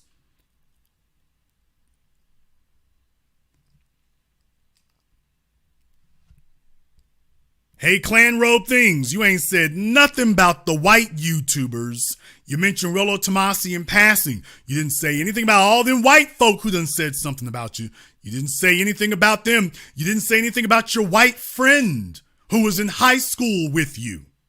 You didn't say a word about her. She's over there ripping you to pieces, showing your personal business. She's over there doxing you.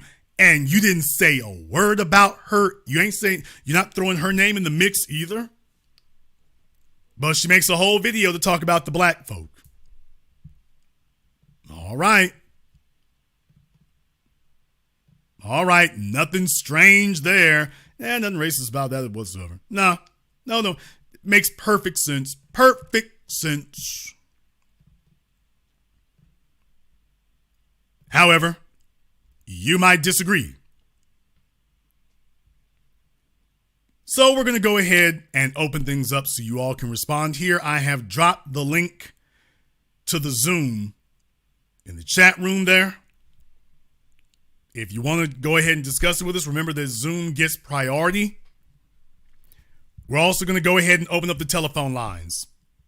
The number is 646-787-1933. That's 646-787-1933, your personal access code to the program that all your favorite YouTubers love to hate watch and all of your least favorite YouTubers just love to hate.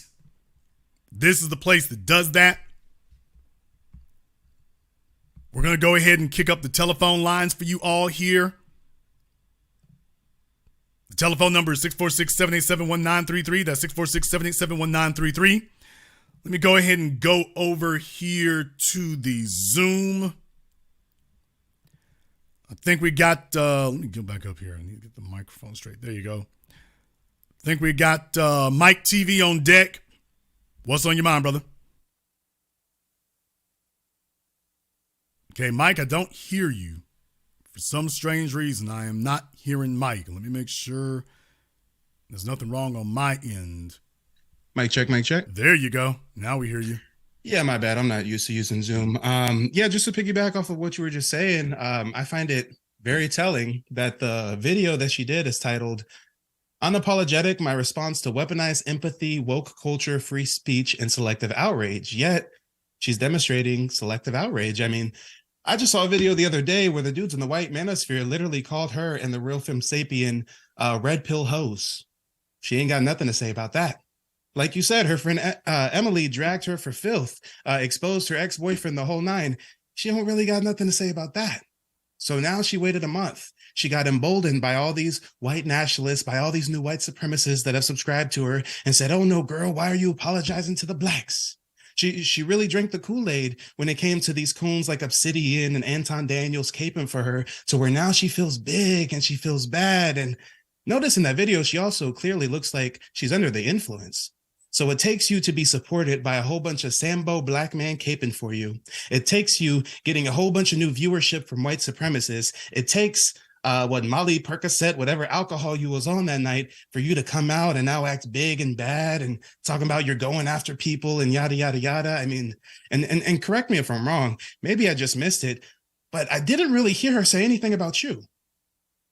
She mentioned me for about 5 good seconds, referencing a Kevin Samuels comment I made. You were the whole catalyst. I started the whole damn thing, and she's been paws off me. She talking about the butcher, the baker, the candlestick maker. She wants to discuss everyone except me. And you know what? I'm perfectly cool with that. I think that's a great thing. I'm just pointing out to everyone else. By the way, did you all notice the guy who set the bomb off? She isn't saying anything about the white folk, and she's not saying anything about the black dude who set the bomb off. Now, what does that tell you? Selective outrage. The same thing she's accusing us of, right? If we're black and we're upset with her racist shit, if we're upset with the new direction that our content is going, then we're part of woke culture. Guys, these are dog whistles for these alt-right ultra-conservatives. They say we're social justice warriors. They say we're a woke mob. They say we're leftists and we're liberal just because we stand up and speak out against racism. You know when your time's up, you start flailing around like that. You start flopping around and flailing around like that. The other thing is, what she's acknowledging is she knows the jig is up. She knows it's up at this point. She will never be able to go where she thought she was going to go. They thought they had the next Candace Owens. They thought they had the next Tommy Lauren. And it was the rocket blew up on the launch pad. And this was the best she could do. She can't even put a decent spin on it. She can't even put a spin on it. But the good news is now she's exposing just how much disdain and contempt she has for black people. And this is good. I'm like, hey, let the hate flow. Let the hate flow. Just let it all out. Don't hold it in anymore. Don't hold it in anymore, Karen. We know it's hurting you. We know it's hurting you bad to have to sit up here and stifle that. Just go ahead and just let it all out. Let the real thing run wild and let it be what it's going to be. You and Nick Fuentes need to hook up. Stop fantasizing about mediocre tutorials. You just need to go ahead and hook up with Nick Fuentes and let it be what it's going to be. I'll let you have the last word. You know, the only last word that I have on the subject is really she's just showing her ass. So if she's going to apologize first, say she's taking accountability in her apology video, where she also conveniently never said the words, I apologize, but she spoke about taking accountability and my content is my content and I have to own up to it. And then a month later, she's now saying she's unapologetic and she's going after people. What changed? I think what changed is she realizes that there is a reward mechanism in place for white supremacy. There is a cabal out there that she's a part of. Again, her manager is the same manager that Candace Owens has. There's a reason why we see Daily Wire commercials before all of her videos on YouTube, right? And her subscriber count went down for maybe a couple weeks. She felt the backlash. She said, hold up, let me give this bullshit apology. But as soon as she realized that all these white supremacists, all these white nationalists was going to come and protect her, and black coons alike, oh, now a few weeks later, she's changing her tune. But I digress. Can't stand on anything early. She says. She had to pivot early. It wasn't supposed to go like this. She was supposed to be able to ease her way into it. It wasn't supposed to blow up. She was supposed to be able to ease into it. So their tools got broken before they even had a chance to get used. Thank you very much for giving us a call tonight. We appreciate that. Let me go ahead and see if I can get the next person up here. In the meantime, I want to thank everyone who has contributed to support tonight's program on PayPal, CashApp, Super Chat, Venmo. My man Project Leroy, extra B1 goals to keep the flames on high. Coals to keep the flames on high. Cooking squirrely things and her tethers. Thank you very much. We appreciate that. O-Dog, I see you out there. Thank you very much for your support. We appreciate that, and everybody else here. Let me go ahead and grab, let me get Jason here on Zoom. Go ahead and turn your mic and your camera on for us here, Jason. We'll get you up on Zoom. Yeah, she knows exactly who Jason Black is, Pablo. She knows exactly who Jason Black is. She mentioned it before. It's been said to her. The craziest thing is if you think it's not saying my name is going to save you, it won't. Jason Smooth, I'm going to give you 5 seconds to turn your camera on. If the camera doesn't come on, we're going to give you a permanent vacation. So you have your microphone on. You need to have your camera on also. We'll give you 5 seconds to do that. If you can't figure out how to get the camera on, we'll permanent vacation. We got to let you go. So let's go ahead and make sure we have that taken care of for you here. All right, Jason, you got 2 seconds. If you can't figure it out, then say la vie. Okay, Jason does not want to turn his camera on. That's perfectly fine. Let's go ahead and see here. I got my man Afro Elite on deck. Let me see if I can get him up on the Zoom. Afro Elite, what's on your mind, brother? Brother, first off, broadcast brilliant. Everything you're doing, brilliant. The first thing I want to say is she can't acknowledge you. She can't acknowledge you because she's trying to throw everything on Nick Fuentes. She's trying to completely throw him under the bus. And if she acknowledges you, she has to acknowledge exactly what you said. And you addressed what she had to say. So in order for her to throw him under the bus, she can't acknowledge what she said. So she's trying to talk. That's why she brought you up, because everybody's been mentioning the fact that she's not mentioned you. So she has to bring you up, but she can't acknowledge that you're the one who broke this situation. You're the one who made this situation this big deal. You're the one who dropped this bomb. Because if she acknowledges the video that you did that made this situation this huge deal, she would have to acknowledge the fact that it was her words that put her in this position. And for the past month or so, I think it's been, or maybe 2, she's been trying to spin it as if people are mad at her for Nick Fuentes. That's her whole thing. Just stick to that story. And she can't acknowledge the fact that you brought this up, because she can't hold that story of this is Nick's fault instead of her fault. Yeah, that's what she's been doing the whole time. Every time people bring up what she said, she keeps saying, people are upset I brought on Nick Fuentes. No, people are talking about you were agreeing with him and then you took it in a whole different direction. You didn't just stick on what he said about the Holocaust. You were the one who turned it and said, oh, that's just like that slavery thing. Nick Fuentes wasn't talking about slavery. You introduced that. So every time she goes somewhere, trigonometry, anywhere else, when she talks to folks, they were upset because I talked to Nick Fuentes. I should be able to talk to people. It's not Nick Fuentes' words that were the issue. They were hers.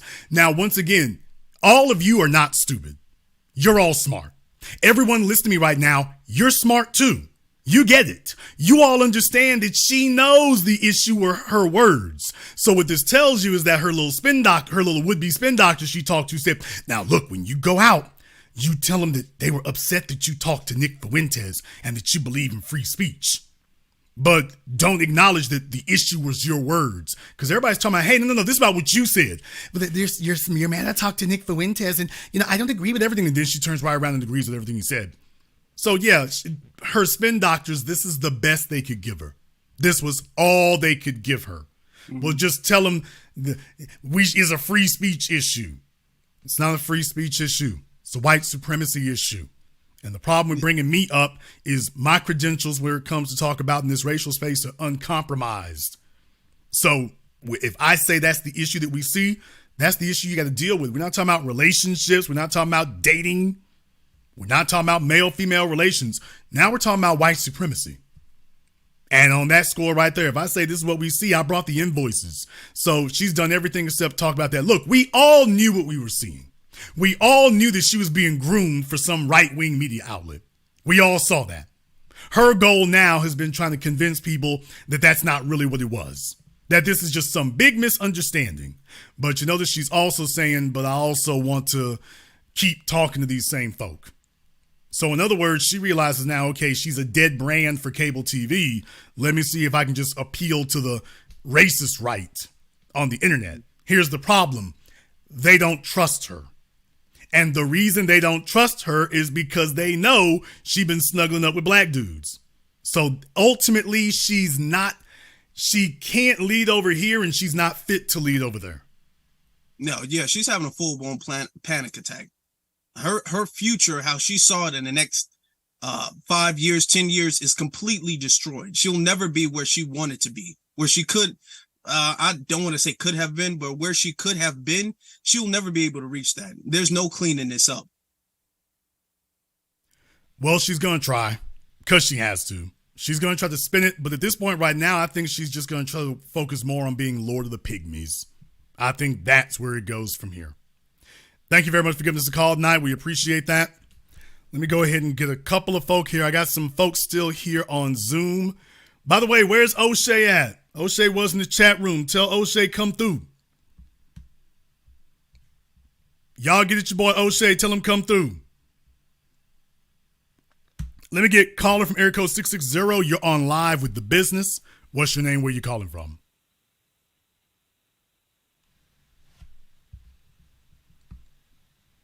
Okay, caller from area code 660. We'll try you one more time. You're on live.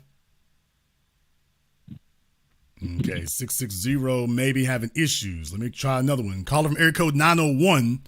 You're on live with The Business. What's your name? Where you calling from? Lee. Okay, try again.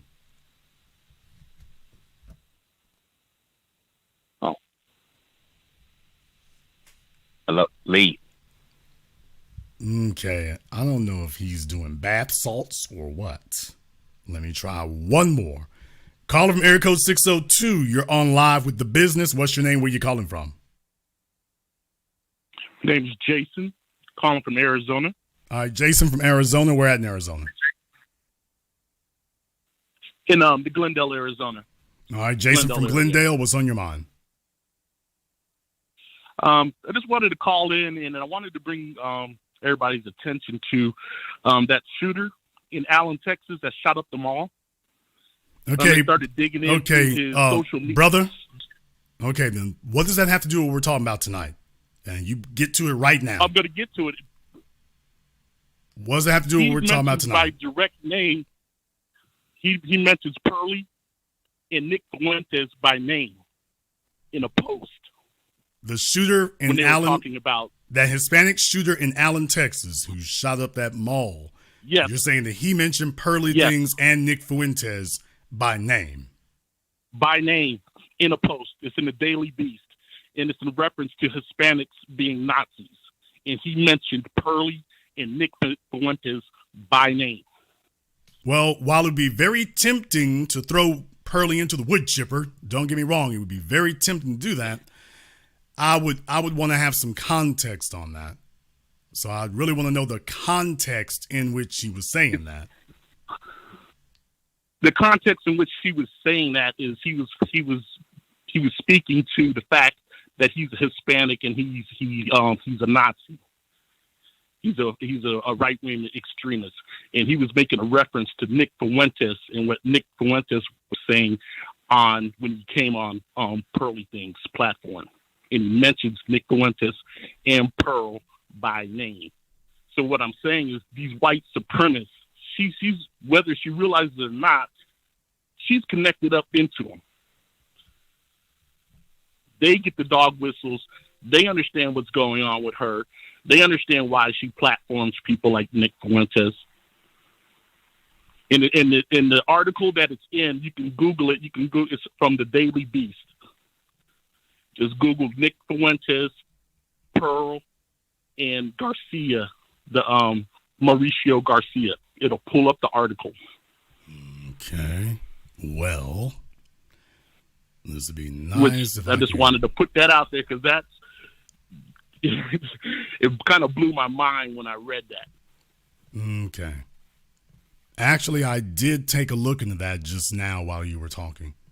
I did take a look into that. I'd like to see if I could bring the damn thing up. I would like to be able to do that. But they're throwing some stiff interference on us over here. But I'd like to see if I could bring that up. If I can, I want to show everyone about saying that. So let me go ahead and get this up on the screen here so everyone can see what he's referring to. Okay, this is the article that the caller is talking about. And by the way, thank you for actually being swift enough to know what you were talking about and getting right to it. To my mods, don't text me things. I can't bring up things by text on my computer. Let's not do that. Okay, this article here from the Daily... Okay, slow down. This article here from the Daily Beast, this is dated today, or at least it's updated today.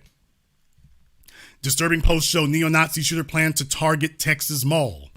A social media account that appears to belong to gunman Mauricio Garcia is filled with bigotry towards women, Jewish people, and racial minorities.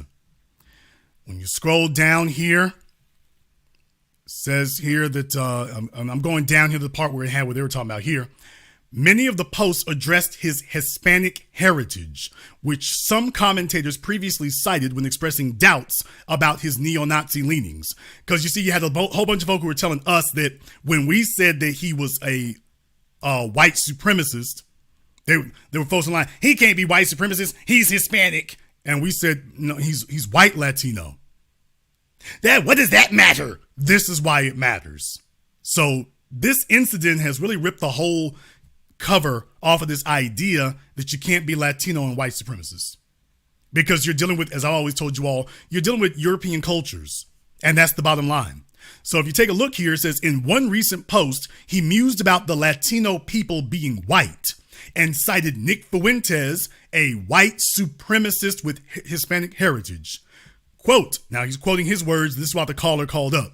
Hell, Nick Fuentes said something like that while he was on the Pearl show. Now they put her name in lowercase letters, so the Daily Beast is apparently running interference for just Pearly Things.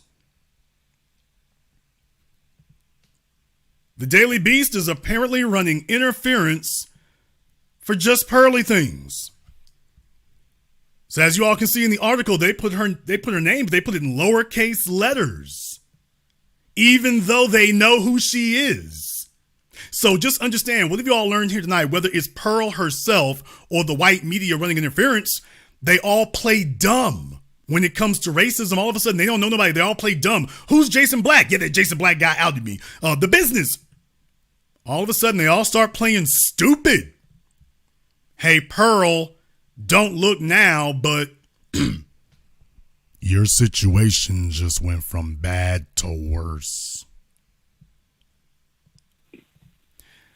Let me go ahead and keep going. He said, hell, Nick Fuentes said something like that when he was on the Pearl show.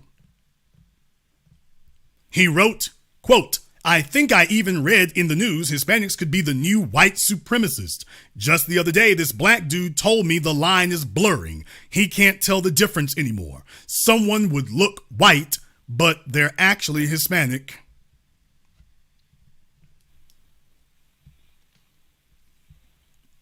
Nick Fuentes has been adamant that he's white. He's been adamant about that.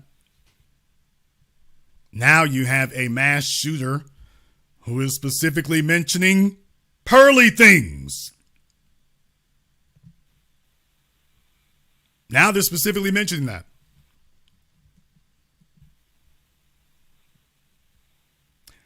Make matters even worse. Let's come down here a little bit more. Here it says Jewish people in other posts include photos of weapons and ammunition and espouse bigotry toward women, Jewish people, and racial minorities anyway. Among them are photos of men and women giving Nazi salutes with the caption, "My kind of people. Pinochet did nothing wrong." Reads a line of text beneath a picture of brutal Chilean dictator Augusto Pinochet in a handwritten notebook entry dated July 11, 2022, and posted to the account. Garcia says somebody told him he looks, quote, like the type to walk into a crowd and start shooting. Well, clearly they weren't far off the mark. There were also posts about romance or lack thereof. Quote, "I don't care about getting a girlfriend anymore," one said. "I still want sex, just not a girlfriend, because I don't believe any more women are capable to genuinely love a man."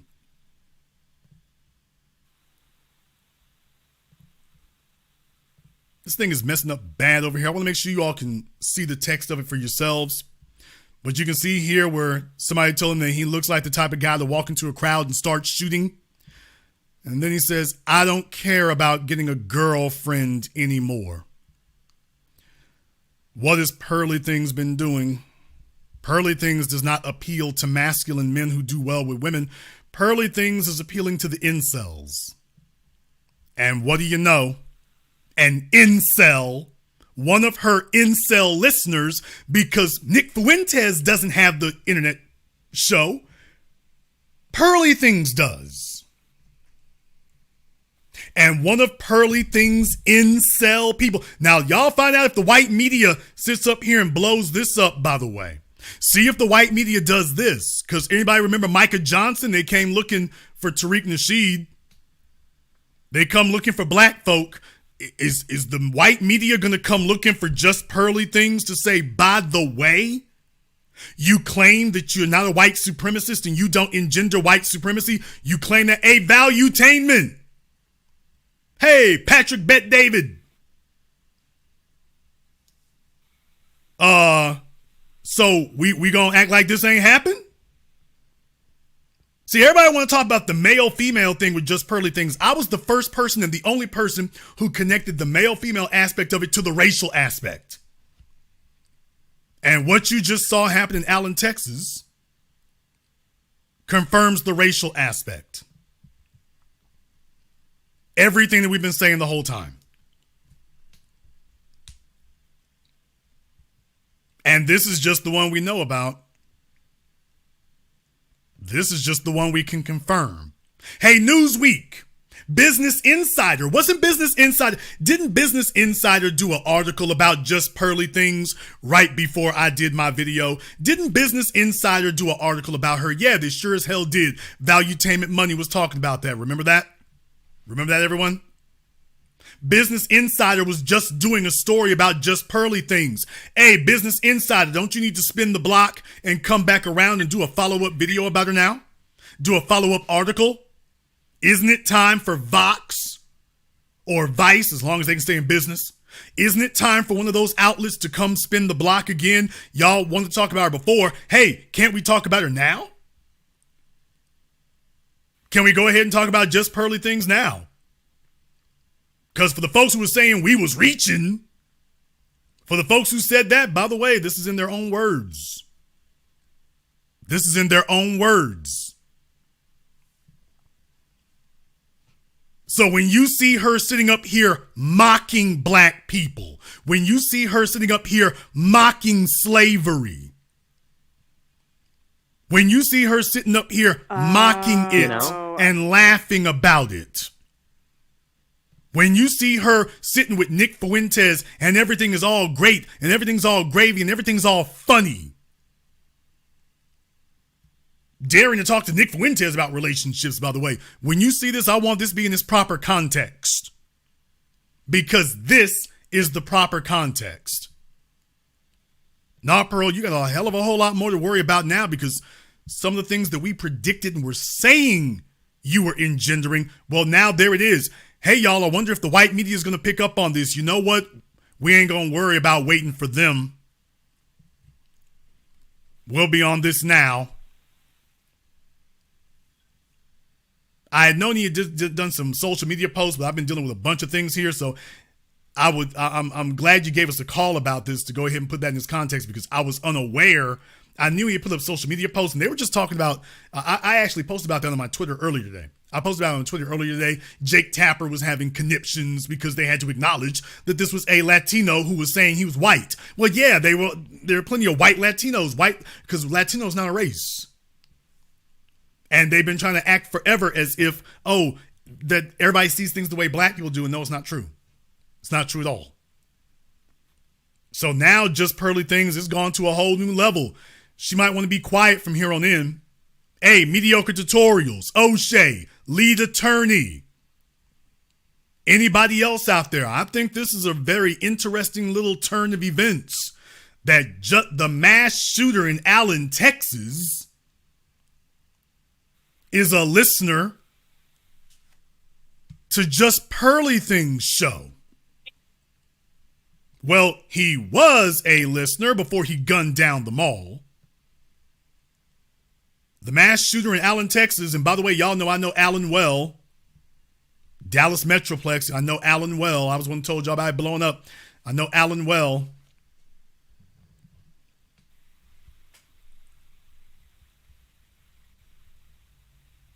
I'll let you have the last word, caller. No, I just wanted to get that out there because, I mean, for me, she's got blood on her hands, and you called it out a long time ago, connecting her, her rhetoric to the racial angle, and there's a lot of brothers out there that were falling for her junk, but it's, it's all coming full circle. It's not even talk now; it's just proof. Well, I'm glad that you are actually ready to make this phone call. Some folks are not. But I'm glad you're actually ready to make the phone call and get us straight to the point. When I hear things like that, y'all, don't worry. Just because you don't think I'm going ahead and following up on it, actually I am. And yeah, it's right there exactly the way you said it was. So, yeah, the plot thickens. The plot thickens. And all the folk who were saying that Just Pearly Things was harmless,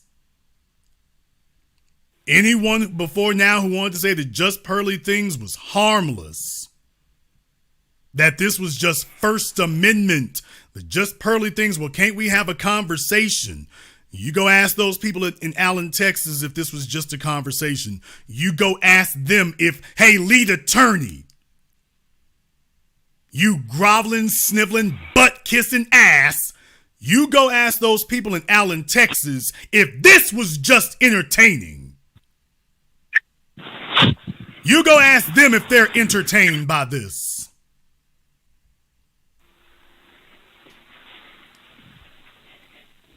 Thank you very much for giving us a call tonight. Yeah, y'all, we thought the call was going to go one way and actually went another. Thought the call was going to go one way and actually went another. So thank you to that caller for actually being ready to make his phone call. I wish we had other folks who were equally on point. It's a bad spot to be in. Just Pearly Things has a lot of explaining to do right now about the material she puts out. She's got a lot of explaining to do. When a mass shooter says, I listened to her program and then I picked up the rifle. He listened to Pearly Things and said he ain't got to hear nothing else. Let me go pick up the gun. And then she comes back talking about woke. She comes back talking this racist code language about woke. You want to know who her audience is? This is her audience. This is her audience. Mass shooter. This is Pearly Things audience. You don't think that this is a bloodthirsty lot over there? You don't think this is a bunch of vicious, bloodthirsty individuals? YouTube is sitting up here suppressing my channel, but they boosting Pearly Things, and then the body count starts. The blood is on YouTube's hands also. The blood is on YouTube's hands. YouTube boosted Pearly Things. YouTube anointed her and boosted her. They're slaughtering people in the streets. The blood is on YouTube's hands also for boosting Pearly Things. They boosted this. They signal boosted it. They promoted it. They gave her the Joe Rogan, Logan Paul treatment. She damn sure didn't earn it through the numbers. The numbers clearly show she didn't earn it. YouTube just gave it to her, and then the slaughter began. Literal. They're over there laughing about black folk having cancer. They're over there laughing about black people in slavery. And now the murders pile up. In the chat room, you're correct. Their dog whistles are being heard. Her racial dog whistle was being heard.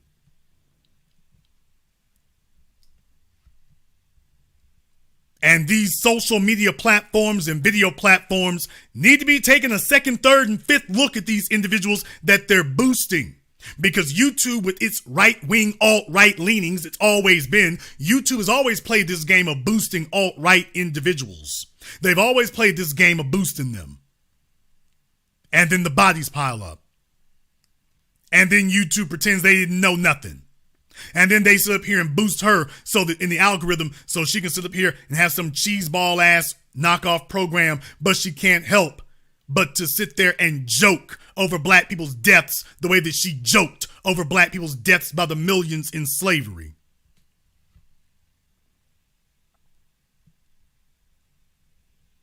This is a concerted effort. It always has been. This is just the one we know about. What about the ones we don't know about? What about the ones we're unaware of? What about them? How many of them are sitting out there now loading up their guns as we speak? Let me go ahead and go over here to Zoom. I got Ross World over here on Zoom. What's on your mind, brother? Hey, what's going on, Jason? I was just going to confirm what the other brother was talking about. I actually live in McKinney, Texas, and I read some of the same and saw some of the same things in the paper as well. That just Pearly Things, just as well as Nick Fuentes. He was following them and reading some of their work and following some of their video material as well. So I wanted to confirm that. And then the second thing, when we talk about why Miss Pearly Thing hasn't come against you or really said anything over, I believe it was 5 or 10 seconds, she briefly mentioned you. The reason for that is because intellectually she cannot go word for word for you. The verbiage is off. I mean, we understand how she got boosted from her channel by the system of white supremacy, putting her forth because she's not a great orator. She's not overly attractive. She's not essentially intelligent, in my opinion. So I don't see the zeal of her being a mule for the system in order to project and gaslight messages to Black people, especially for the rest of the non-white followers. In the chat room, they made a very good point here. J.S. Hooper made a very good point. Nick Fuentes got banned off of all social media because of what he did inspiring Charlottesville. That was the very reason that they banned him. Then YouTube sits up here and boosts Pearly Things with him sitting right there. With him sitting right there. Y'all, this is bigger than what I blew up in March. This is even bigger than that. Because nobody was dead by that point. Well, nobody was dead except the folk that Nick Fuentes helped to get killed, in Charlottesville. Nobody was dead except those. Now you got a whole new body count with somebody specifically saying, hey, I'm a Pearly Things listener. Let me go shoot up a mall. Let me go shoot up a shopping mall. Let me go kill as many people as I can. Let me go do that. If you all think that when we discuss things like reparations If you all want to know why it is, it's because these other folks are getting preferential treatment that is literally stacking up bodies. Because as I said to y'all before, think about what she's done with that money. YouTube is helping to fund Pearly Things. They're helping to make sure she's financially funded. Because you got to fund this thing. You can't just let them sit out there by themselves. They got to be funded, and they got to be well funded. Well, this is what the damn well funding did. The well funding her well, has resulted in massacres. Funding her well, and this is just one. This guy's letting you know he's an incel. He's a white supremacist. And he is her audience. At this point right now, anybody rocking with her is just a suicidal Negro. That's just the only way you can look at it. I'll let you have the last word. I would say that it's surprising to me that in this country, in the system that we currently reside and live in, that the white supremacy system can take nobody from their dominant society and make them somebody in records time, where it would take a black person 50 years to reach the sort of status if they wasn't cooning and sandboying themselves out versus what she can do in a very short time. And then the rhetoric that she's speaking, a lot of our people, for some reason, are under a trance of not understanding how the system of white supremacy actually works and how they talk and how they speak. They speak in code language, but it's very blatant. And I think a lot of times we get groped into this democratic liberal belief system that we're all one big nigga, and we're not. So thank you for having me on. I appreciate it. Thank you very much for joining us here tonight. Please do give us a call again. Let me go ahead and see if I can get one more person here on Zoom. Let's go ahead and see if we can get O-Dog lined up here.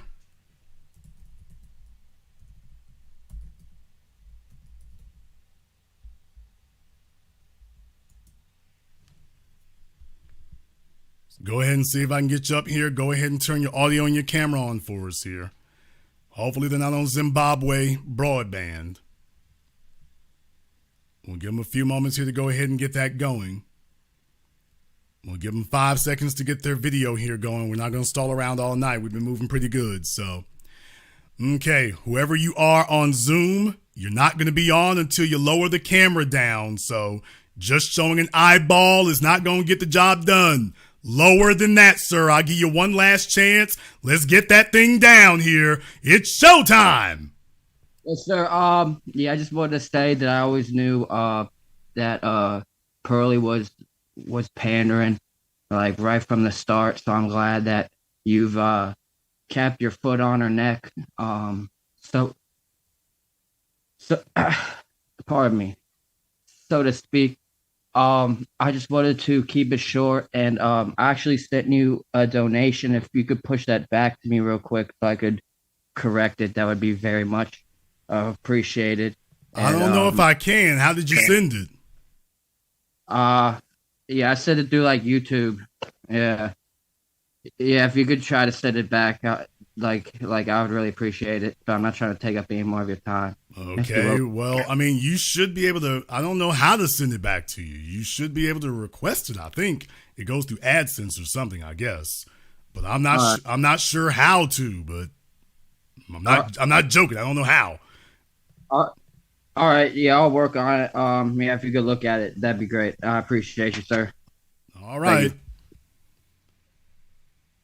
Some of them just wander in. He didn't even say which one it was. Is he the CEO? Was he the Black American Expat Radio? I hope not. I mean, if he was, bro, you got to get a whole new handle. Oh, your branding is terrible. So I don't even know which one he was. I don't even know which one he was. Big shout out here in the super chat to Veronica. Hashtag cut the check. Folks, if you think that these folks on YouTube getting boosted in the algorithm, thank you very much, Veronica, for your support. We appreciate that. I hope you can pay your rent this month. Either that or What she say? Her dude in Dubai came through. If you folks think that just Pearly Things, by the way, y'all see I even changed the title of tonight's broadcast. I'm going to change the thumbnail here shortly.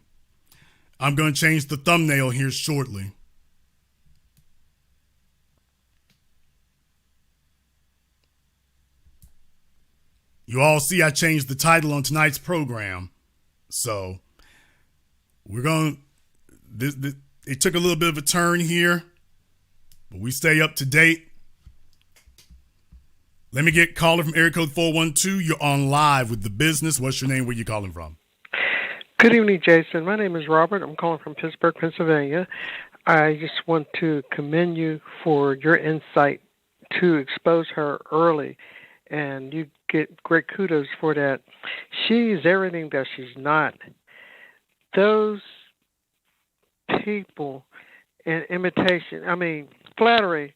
Imitation is the highest form of flattery. That's what she's trying to do, and she can't stand the fact that you're able to do what you're able to do without being boosted by YouTube. Thank goodness you pulled that crimson clown down, and now that they see that the damage that she wrought, and it's a case, like Malcolm X said, of the chickens coming home to roost. Keep up the good work, and the people that supporting her are what I consider hypnotized by people like that, and they should just keep her in a category of what she deserves. Thank you, Jason, for being there. Thank you very much for giving us a call tonight. We appreciate that. I want everyone to make sure you do your part on this, because understand something. For the longest time right now, folks been acting like this is a game. This is not a game. You got real bodies piling up on the floor right now, and Pearly Things. You got real bodies piling up on the floor, and just Pearly Things. She's not bringing the temperature down. She is as vicious as she can be. She is as vicious as she can be. First, she's mocking Mediocre Tutorials for having cancer. 1 in the chat if we should release it. Yeah. 2 in the chat if we should just Someone says, is that the dude with one nut? Yes, that's the dude with one nut. Yeah. I forgot about that. Stop. Why would you do that? Stop. Why would you guys do that? 1 in the chat. Yeah, that was real funny, wasn't it? She laughs about that. She laughs about slavery. I wonder if she's laughing about the mass shooter who's a member of her audience. Wonder if she's laughing about him. If you all think playing games with these bloodthirsty white supremacists is harmless, if you don't think they really are at war, she sits there giggling. Yeah, she ain't gonna sit up here and pull the trigger. She's just sitting there giggling. But the folks who are pulling the trigger are like, message received. We got the message. Caller from area code 347, you're on live with The Business. What's your name? Where you calling from? Is that me? I'm C from New York. Okay, what's your name again? C, calling in from New York. Okay, C from where at in New York? Manhattan. All right, C from Manhattan. What's on your mind? So I'll just be brief. That was quite a development. I think it's a prime moment now to get the ball rolling on getting her fully deplatformed. I can email you and introduce myself on how I can help with that. But yeah, I think it also speaks to how some of the people who latched onto her, how lacking in foresight they were. I mean, for them, for this little privileged white girl dabbling in this dangerous rhetoric, and it's all a grift for her, it's all fodder and entertainment for her. But some of these people who attach themselves to her, it just shows the level of irresponsibility they had for not being able to see something like this coming down the pike. So, well, they saw it. And, a lot of it seems to stem from. I mean, they saw it, brother. You've always these individuals out here. They always talk this stuff up. Their whole thing is Ben Shapiro and their ilk. Their thing is to talk people up so other folks go take action. That's their whole thing. To whip somebody else up and talk them up, knowing that eventually somebody's going to do something like that. Yeah, and it all seems to stem from their desire to kind of, see black women get humbled and, dunk on black women and all that stuff. So, and I'll just say one last thing. The irony of this is that she kind of depicted slavery as something designed to rile people up, but that's exactly what she's done. She's riled people up. She's preyed on the emotional triggers of, disgruntled men. She's embellished, like she claimed slavery did. She's embellishing as far as how bad, women are and how bad, the state of affairs are in order to ultimately trigger men, emotionally trigger men. So, that's kind of ironic that she made that allegation of slavery, but she's, it's a classic case of projection. She's actually the one that she's doing that for her audience. She's triggering them. She's riling them up with, mostly false narratives and a lot of emotionalism. So, I mean, that's the lane they got to come down in. Daily Wire, Ben Shapiro, Nick Fuentes, Candace Owens. This is where that kind of stuff always leads year after year, time after time. Thank you very much for giving us a call. Let me get caller from area code 206. You're on live with The Business. What's your name? Where you calling from? Hi, my name is Ali from Seattle. Ali from Seattle, and what's on your mind? Hi, yes. I just wanted to talk about how dangerous her rhetoric, just Pearly Things rhetoric is in terms of using a lot of like young men or just men in general's kind of like sentiment in general and using that as a way to like target women. And it's just very, dangerous in terms of there's a lot of like incels, who are very violent nowadays. So she's basically using like a lot of like kind of like that rhetoric and kind of like what black men or just men in general are dealing with in today's society, and she's using that as some sort of kind of like negative like sentiment towards women. So I was just wondering what you think about that. Yeah, I mean, you have a female who's sitting up here talking to the incels, and what she's doing is confirming to them that you are aggrieved, you're being done wrong, you're not getting a fair shake. The problem isn't with you, the problem is with the women. And one of the things that you notice, like I say, and remember from the guy who's actually talked to these people way before Pearly Things, while she was probably just taking racist lessons at the dinner table, I was actually talking to her heroes right after Charlottesville, didn't get to Nick Fuentes, and somehow I feel like I'm no less of a person for it. But in any case, you saw the same things with Richard Spencer and Jerry Taylor. They did the same things. They talked to individuals, and one of their key points was about getting the women back in line. That was one of their key points about that. That went hand in hand with everything they had to say. Yeah. And my thing is about this red pill content is a lot of it isn't even for us black men, A lot of it's for like these white supremacists who feel aggrieved by their own women. So I feel like for black men, we shouldn't even be like listening to this content. We should just be hustling, working, competing with these other groups and, finding our place in America and in the world. Well, we certainly need to be focused on what our issues are. And there are some gender issues as far as the black females who have signed on to feminism. But the answer to that is not for black men to go chasing after the white red pill movement. Or to try to be because the reason why you have a whole black manosphere to begin with is because the white manosphere didn't want nothing to do with them, which is what I said from day one. And them bootlicks are still trying to get the white manosphere to accept them. Please, daddy, please, white daddy, please. And so they look at us crazy because we're not trying to get that. For all their butt kissing, what did they ended up with? Just Pearly Things. That's all. Yeah. And my thing is, thank you very much for giving us a call. Let me get caller area code 757. You're on live with The Business. What's your name? Where you calling from? Tanya from Virginia Beach. Tanya from Virginia Beach. What's on your mind? I think this article is very telling. It threw both of them down the stairs. When an incel usually shoots is white, they cover and scrub everything. He's Spanish. They just threw him down the stairs. And then they threw Pearly Things down the stairs, too, by naming her. And I think they're sick of her because JB messed up her mission. And so they have no more use for her. And that's why they quoted her. Because I'm shocked that she's in that article. I'm surprised that they quoted her in the article here too, except it looks like their goal was to put the spotlight on Nick Fuentes. See, this guy in Texas has screwed up everything because he's Hispanic and he's standing up for white supremacy. So the idea that white supremacy is only for Anglos and, oh, don't worry about everybody else, it's not an issue. No, the Nick Fuentes are the other side of the equation. They're the other side of the coin. So when Pearly Things brings on a Nick Fuentes and tries to act like, oh, this isn't genuine white supremacy, the hell it isn't.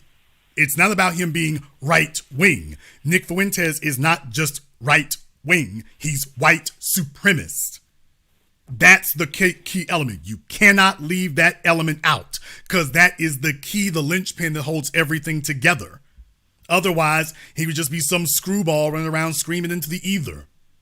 He's white supremacist, and he's not the only one. Their whole thing is to convince you that he's some sort of outlier. No, he's not. The other thing is to convince you that all this code speak we've been hearing doesn't really mean what we say it means. When you listen to just Pearly Things, you know what the hell you're getting. It's anti-black. It's white supremacist. It's aggrandizing. It's incel nurturing. But only to the incels who want to do this kind of work. It's only to the incels that want to do this type of work. If you want to do any other kind of work, we're shutting that down. But I submit to you, you do not have an incident like this that occurs. You don't have an incident like this that happens. And her name is all over it as we predicted. You don't have an incident like this happen and that occur. Thank you very much for giving us a call tonight. Let me get caller from area code 404. You're on live with The Business. What's your name? Where you calling from? Hi, this is Bobby from Atlanta. Bobby from Atlanta, and what's on your mind? Hi, Jason. Excellent broadcast, man. Full disclosure, I admit I have watched some of Pearly Things content on YouTube, but just the clips that I was able to get a hold of, and you know, after in the beginning, I thought, okay, this is harmless, but when I started listening with a better trained and more disciplined ear, I realized that this isn't the type of content that helps us. And when I mean us as black people. Because if you really watch the content that she has, the majority of the audience that goes on her show are black women. And she openly admits that the majority of the people who work for her are black people. So it gives the impression that she cares about black people, but in reality, she is using these, let's just call it what it is. She's using these black immigrants as a way to mock and ridicule black people. I don't have to do it.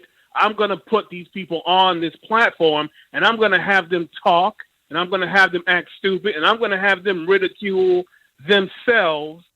That in of itself appeals to the Nick Fuentes of the world. It further reinforces their viewpoints.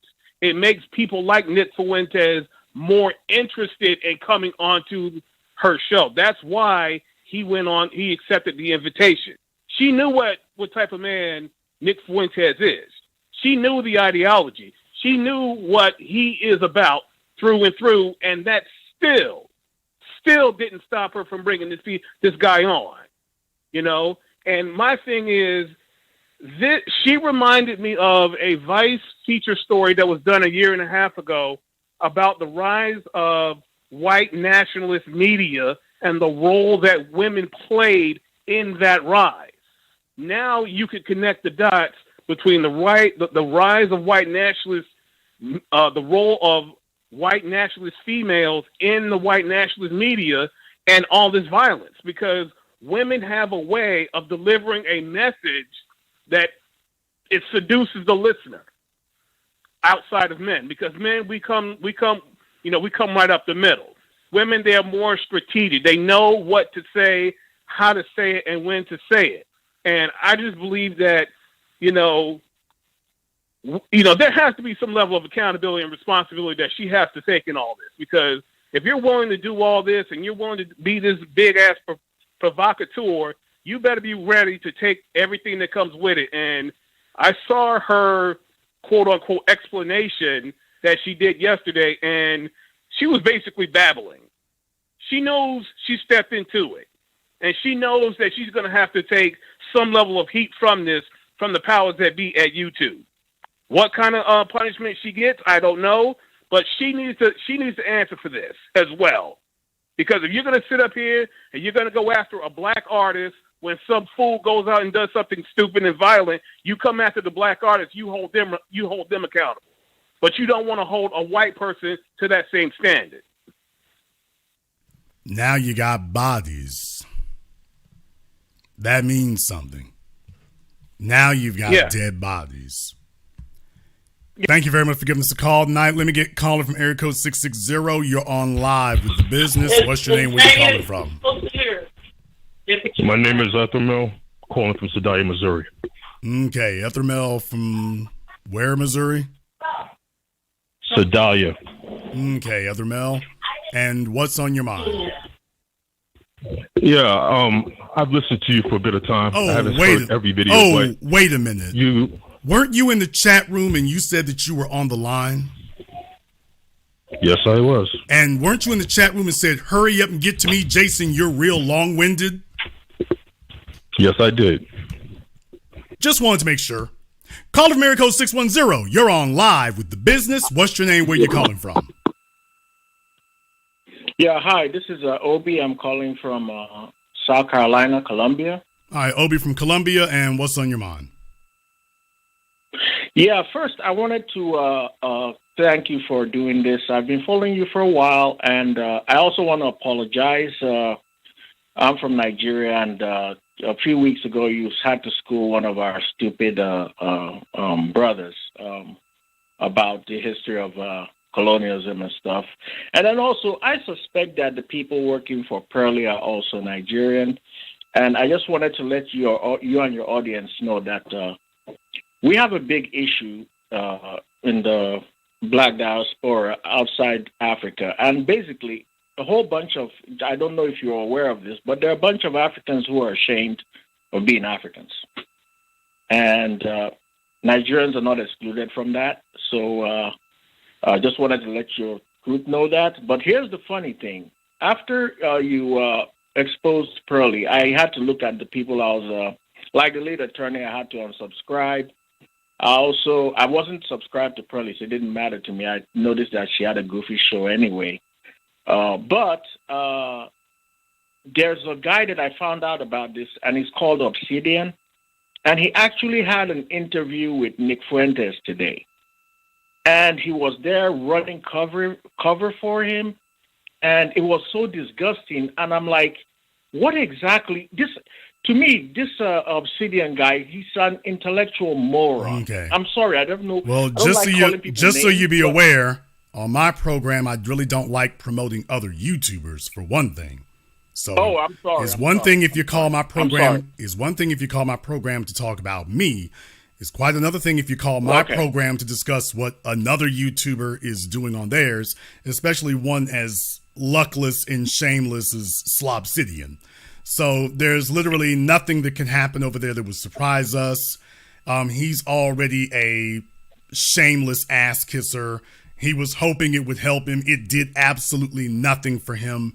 Kissing these folks' ass, kissing all these white supremacists' asses has done nothing except expose him for the lowlife that we always knew he was. So other than that, it hasn't really done anything. So yeah, so they all fellow travelers, sure.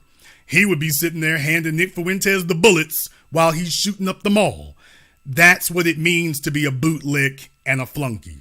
That's what it means. So they got a whole group of them out there. She's got a whole phalanx of dependable butt-kissing Negroes to call on. The only problem for her is that they will only be dependable so long as she's viable. Just as soon as the heat comes on them, and I'm talking about YouTube looking at their channels funny, just as soon as that happens, then that's what it's going to take to get them to scatter. But they're not going to run on their own. Okay, understood. I apologize. I won't do that again. This is my first time calling to a show ever. And but I just had to because it was just so disgusting. And the Nick Fuentes guy is very confused. He says he's a quarter Hispanic and 3/4 Italian, but he considers himself full Italian. He sounds, I'm like, this guy's he's not bright at all. I'm like, why is he so popular? Well, and he's got this stupid. You shouldn't. on his You face. shouldn't sit there and think that Nick Fuentes is not confused. Nick Fuentes is not confused. These guys know the value of throwing those things out there. So when he starts running down, what he's trying to do is intercept whatever arguments you would have about his racial makeup or his ethnicity before you get started. So he wants to throw all of it out there first so that he tries to get ahead of it. So don't think that he's stupid or confused. I've talked to these individuals. They don't say anything without having a specific reason and purpose for why they're saying it. So if he's going through all that racial makeup, he's doing it for a reason. He's setting up his bona fides and his qualifications to be able to talk about and discuss these things. That's what he's doing. But, sir, you would be very ill-advised to think that that's a guy who's confused. He's not confused. Not confused at all. He's just letting you know how far there's something I know about these white supremacists. They all have gone to 23andMe. That seems to be a real big thing for them, is that before they can really speak for the cause or whatever, they all got to go to 23andMe. So all of them have to show their 23andMe paperwork before they're allowed to rep the cause. And if your 23andMe paperwork comes back dirty, if your 23andMe paperwork comes back sideways, basically your 23andMe paperwork is what determines where in the hierarchy you fall. Remember that that Afro-Latino that they just convicted of sedition for January 6th. That's the leader of the Proud Boys. So understand that doesn't necessarily mean just because your 23andMe paperwork may come back dirty, that doesn't necessarily mean that you will be removed from the group. The 23andMe paperwork, the 23andMe documentation tells them where in the hierarchy you're allowed to fall. So the purer you are, the higher in the hierarchy you are. And if you don't have any African admixture that they can detect, well, you get to rule. So it really becomes a knife fight over whose 23andMe paperwork comes back cleanest. So when you hear them sit there and rattle off this list of genetic makeups, just understand what the real reason for that is. It's like, why are you including all that? He's talking to his people now. By that, I mean the white supremacists who are questioning, because they're looking him over. Y'all got to understand, they're looking Nick Fuentes over. They're looking at that hair. Just think about it the way the white supremacists think about it. They're looking at his hair. They're looking at his eye color. They're looking at his nose. You see, with just slurry things, they can take a look at her and see, now, this is a white woman. But Nick Fuentes is like, okay, we need... your hair looks a little too curly. Your eyes look a little too bushy. You look like, what's his name? Canelo, the boxer. You look like him. Well, he's got to explain that. If he's going to be a leader amongst that group, he got to explain that.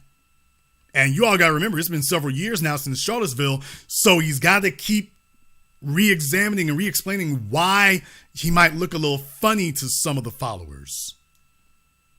And that's the reason why he's saying that. Well, I've got some Hispanic in me and some Italian and blah, blah, blah. And then next thing you know, here he comes with the full-blooded white supremacist ideology. In which case he will then very cheerfully tell you what we've been saying here for decades. Well, he's going to tell you I'm a white Hispanic. He's going to draw upon Spain. He's going to start talking about the fact he's of European descent. Now, he might not be on the favored end of the European hierarchy. But he's going through that list to let you know, okay, yeah, he might be from some of the so-called dirty ethnicities. So there's the problem with Nick Fuentes.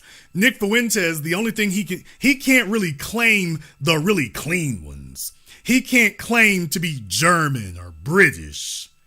He can't even claim to be French. He's got to claim his ancestry doesn't give him any of the real fly ones. He doesn't get to claim the Anglos and the Brits. He's got to claim the questionables. So, you know, when you're talking about Irish, Italian, Latino, now it's like, I'm on the dirty end of the paperwork. So those guys are wannabe white supremacists. They're wannabe Anglos. Well, we all know what a wannabe has to do. A wannabe got to dig in harder than the real things do. The wannabes got to dig in hard. And I will tell you one other thing. Him doing that didn't do nothing except make Pearl Twitter-pated.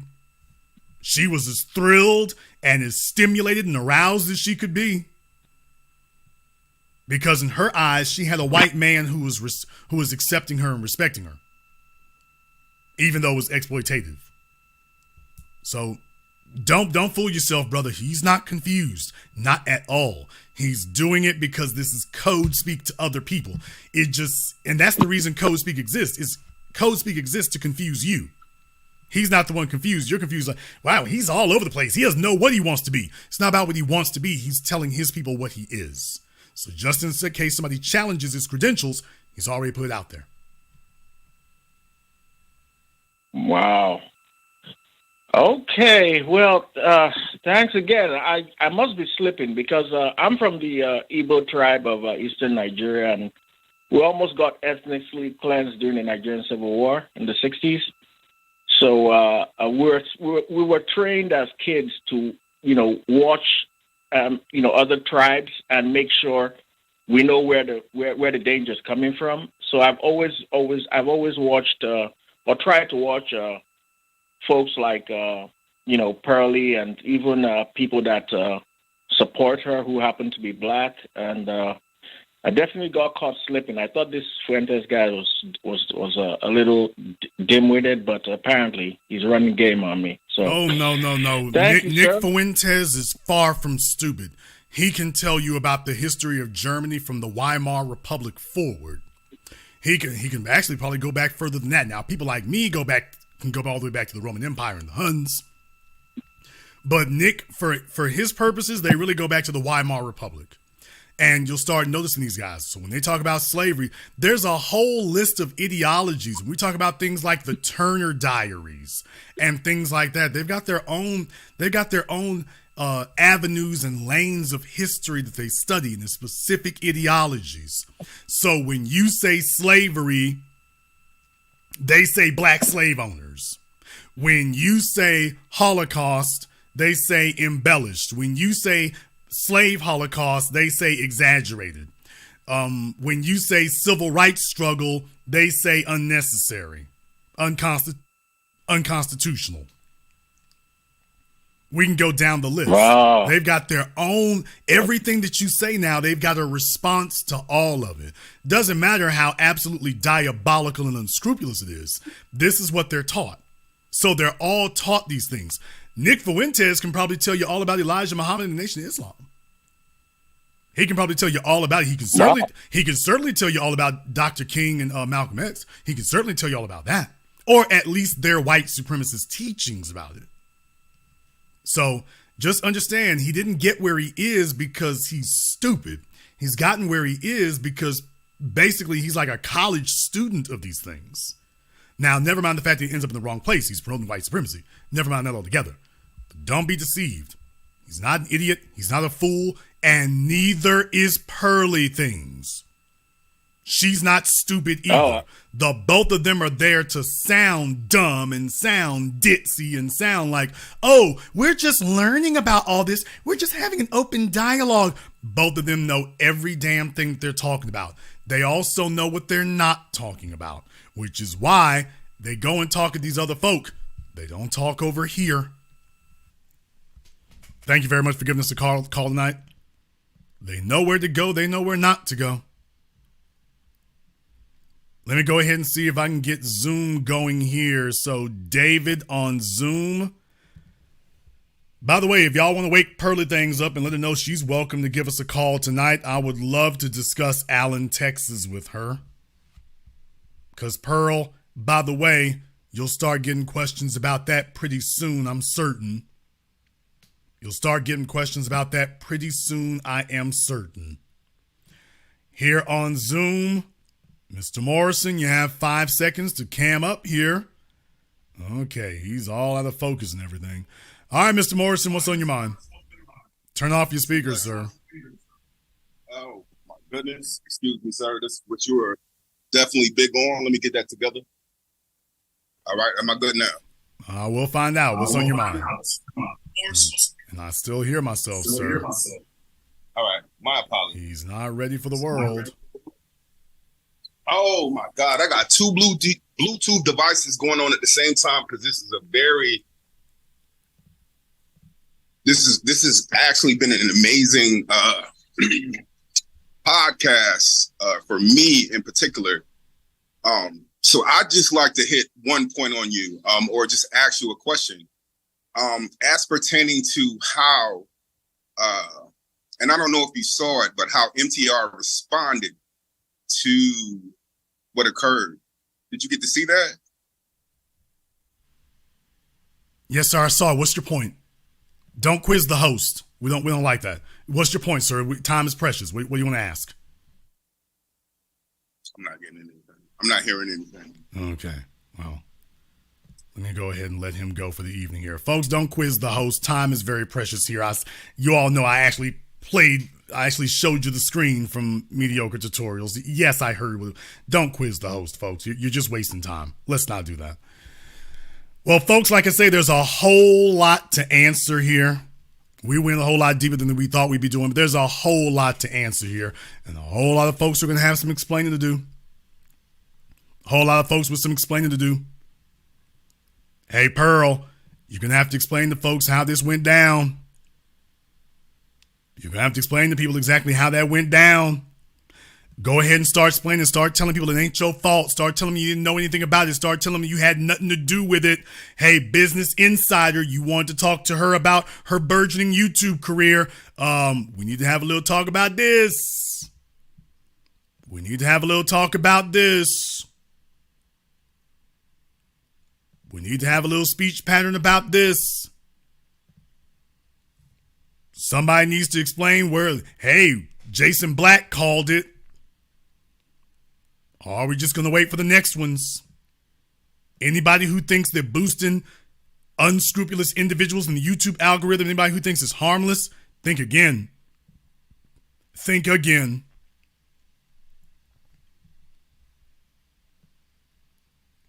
I don't know. We may have to have a follow-up on this. I'd be interested to see just how much that guy said about her.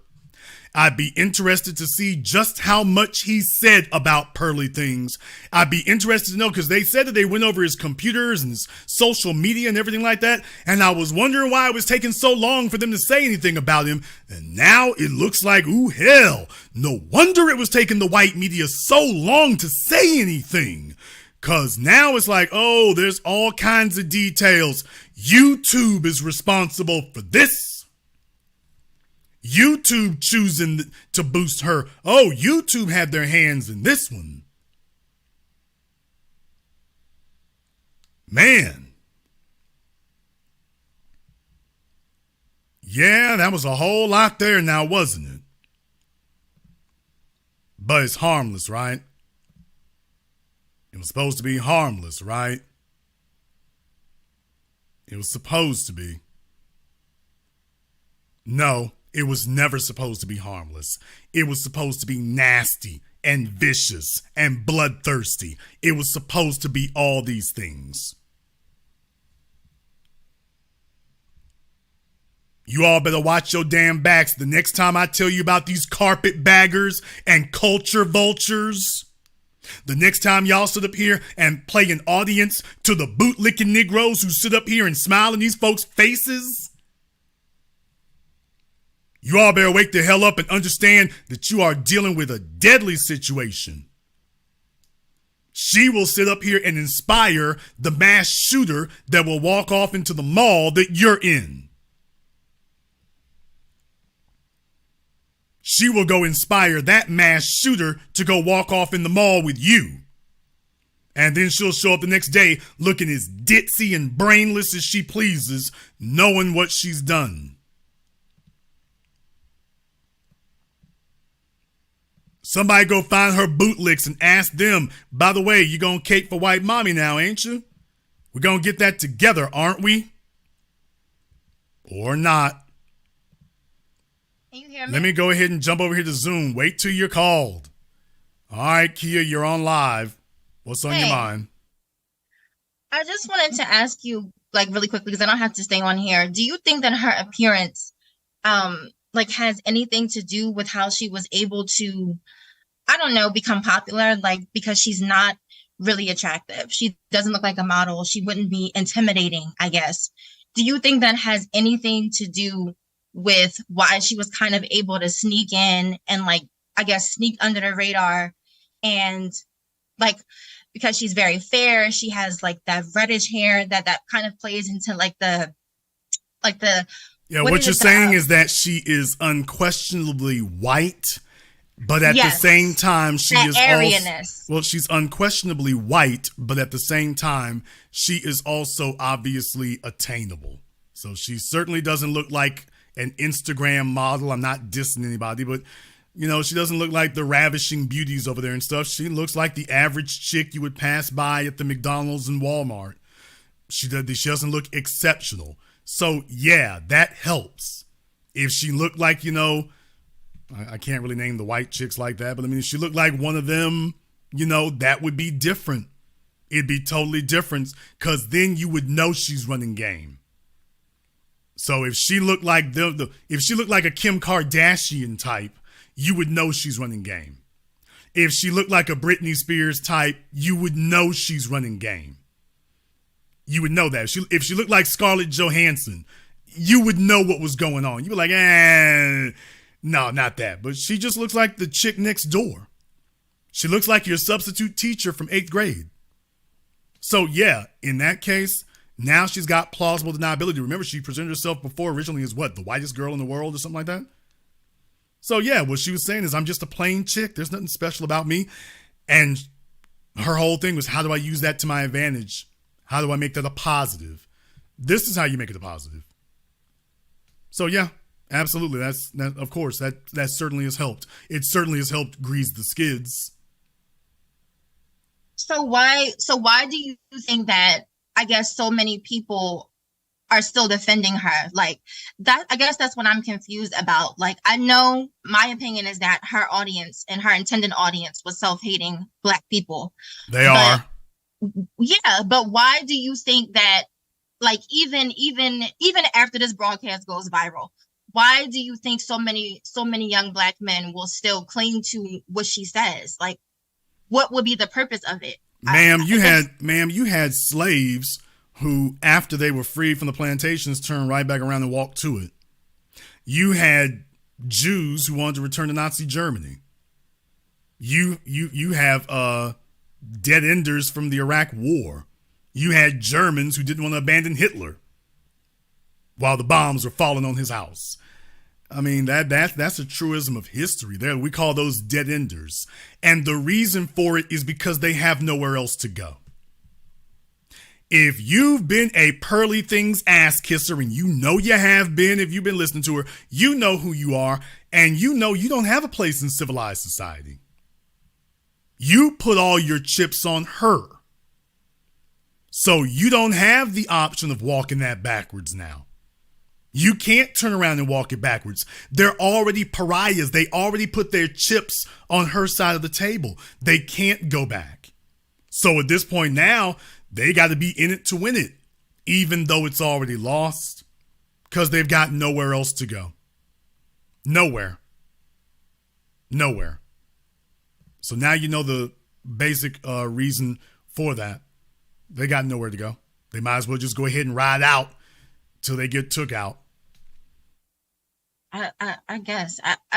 I guess for me, what I have always found to be confusing is when the very first time I came across any of her clips, she's always seemed like she was very clearly using Black people as props, Black bodies, similar to what the previous caller said. Like, I'm just going to facilitate this. I'll let you guys embarrass me. This gender wars is lucrative.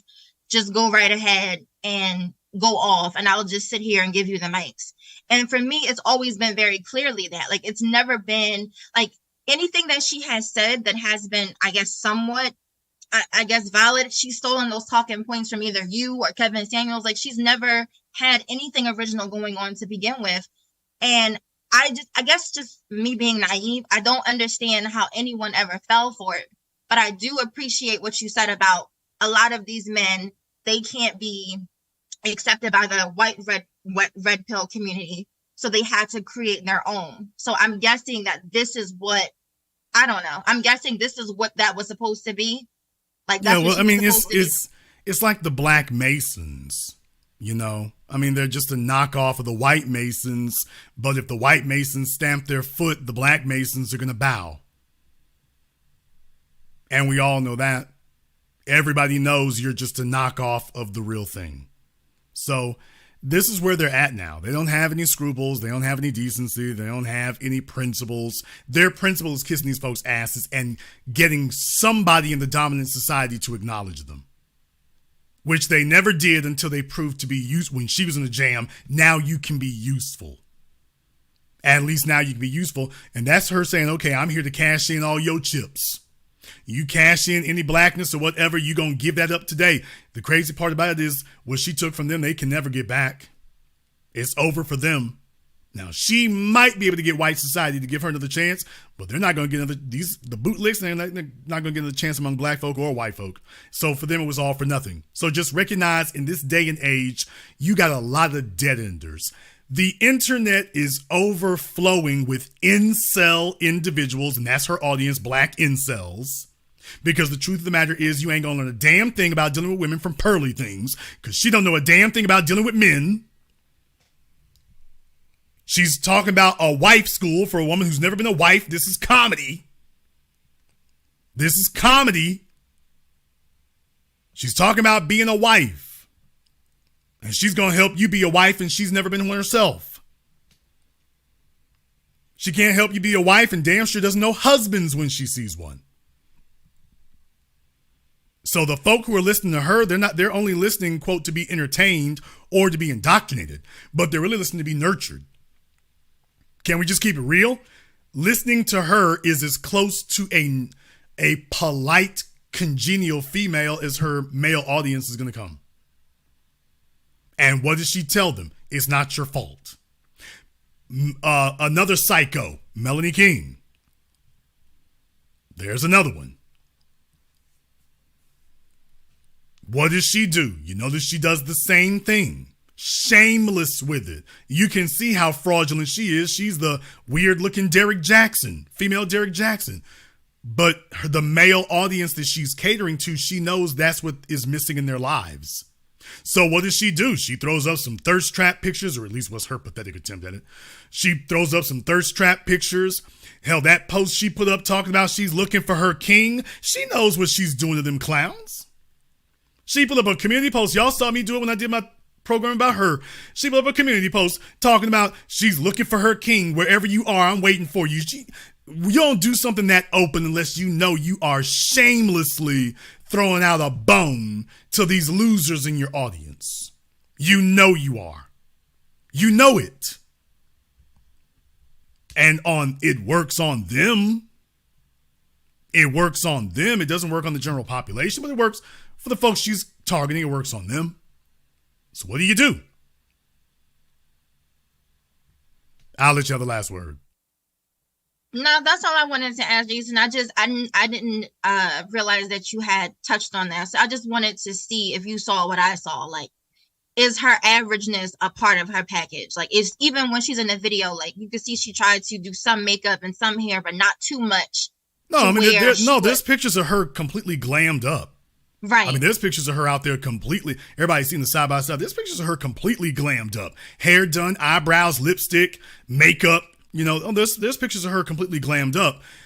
She's gone back the other way because, this is all part of the marketing approach. Number one, it's easier. That's the first thing. But number two, no, this is a deliberate decision on her part. You know, in her eyes, I'm not talking down to the Negroes if I'm not glammed up. I'm not talking down. See, you have to get down on their level is what you have to do. So that's her strategy with it. And it's worked. it's worked. I mean, when she goes in that program, the black women are practically always looking better than her. So she can sit there and condescend without that getting in the way. Yeah, it's like what you were talking about with the over sexualization of thumbnails. Like, it's like she put specific types of IG models and black women who look a certain type of way, who wear leggings and all this other stuff. And it's like she is like, I think part of it, they're there for eye candy, but I think they're also there as like the joke is on them. Like, I'm over here in this grandmom dress, you know, with pearls on, literally, and you're supposed, I want y'all to sit over here and look like, you know, hoes, basically, in comparison, while I basically let you embarrass yourself. And I just, to me, that never sat right with me. It never sat right with me. It was always offensive to me. And when you did the broadcast, when you basically exposed her, to me, everything you were saying was just like, yeah, exactly. Like, I don't even understand how none of this was obvious. But like we said, I think it's because she knew who her audience was, or what her stepping stone audience was originally. But that's all I have to say. Yeah, she had plenty of practice. Remember, this wasn't her first YouTube attempt, so she's had plenty of practice. She's known where this was going. She knew what she was doing. She's been refining it over time, and she found a niche that worked, and then she started tweaking the formula about how to deal with the audience, and so she can talk down to them without looking like it. So how do you please the men and the women? How do you appear non-threatening to black men and black women? Don't be a glamorous chick, just be the average white band. So simple as that. And it worked. Thank you very much for giving us a call tonight. We appreciate that. We're going to go ahead and wrap things up here tonight. I want to send a shout out here to Famously Blacker in the super chat. Thank you very much for your support tonight. We appreciate that. You're always on point. So thank you very much for joining us. Your support is very much appreciated. Folks, it ain't no joke and it ain't no game. It's not a joke and it's not a game. Things just got taken to a whole new level.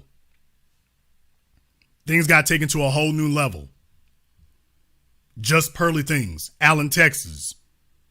Her Nick Fuentes interview has helped to fuel a massacre. No, I'm not overstating it. No, I'm not. Just Pearly Things interview with Nick Fuentes is now being specifically referenced by the mass shooter in McAllen, Texas, is being specifically mentioned by him. He's specifically saying it. Specifically saying himself, this is why I did it.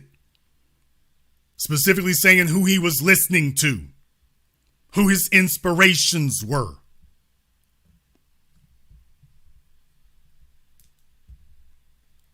That's not a joke. We may have to follow up on this. I'm going to keep looking into this further and see if I can get more information about it. We might have to follow up on this.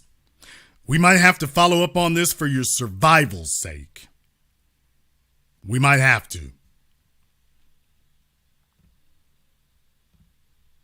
We're going to go ahead and wrap things up here tonight. If you are new here to the business, welcome to the program that all your favorite YouTubers love to hate watch and all your least favorite YouTubers love to hate.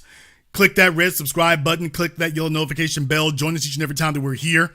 If you haven't joined our Patreon, you want to go ahead and check that out. The link to that is in the description of the video here.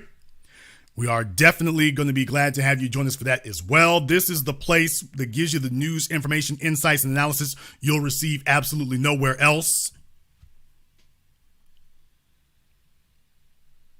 And now we've done it again. I want to thank all of you for tuning in to tonight's program. Thank you for watching live or recorded. Thanks to all of you who liked, shared, and subscribed. And this concludes tonight's broadcast of The Business. I am your host, your brother, your humble servant, Mr. Jason Black. And until next time, my brothers and my sisters from around the world, remember, handle your business or the Karen might handle you.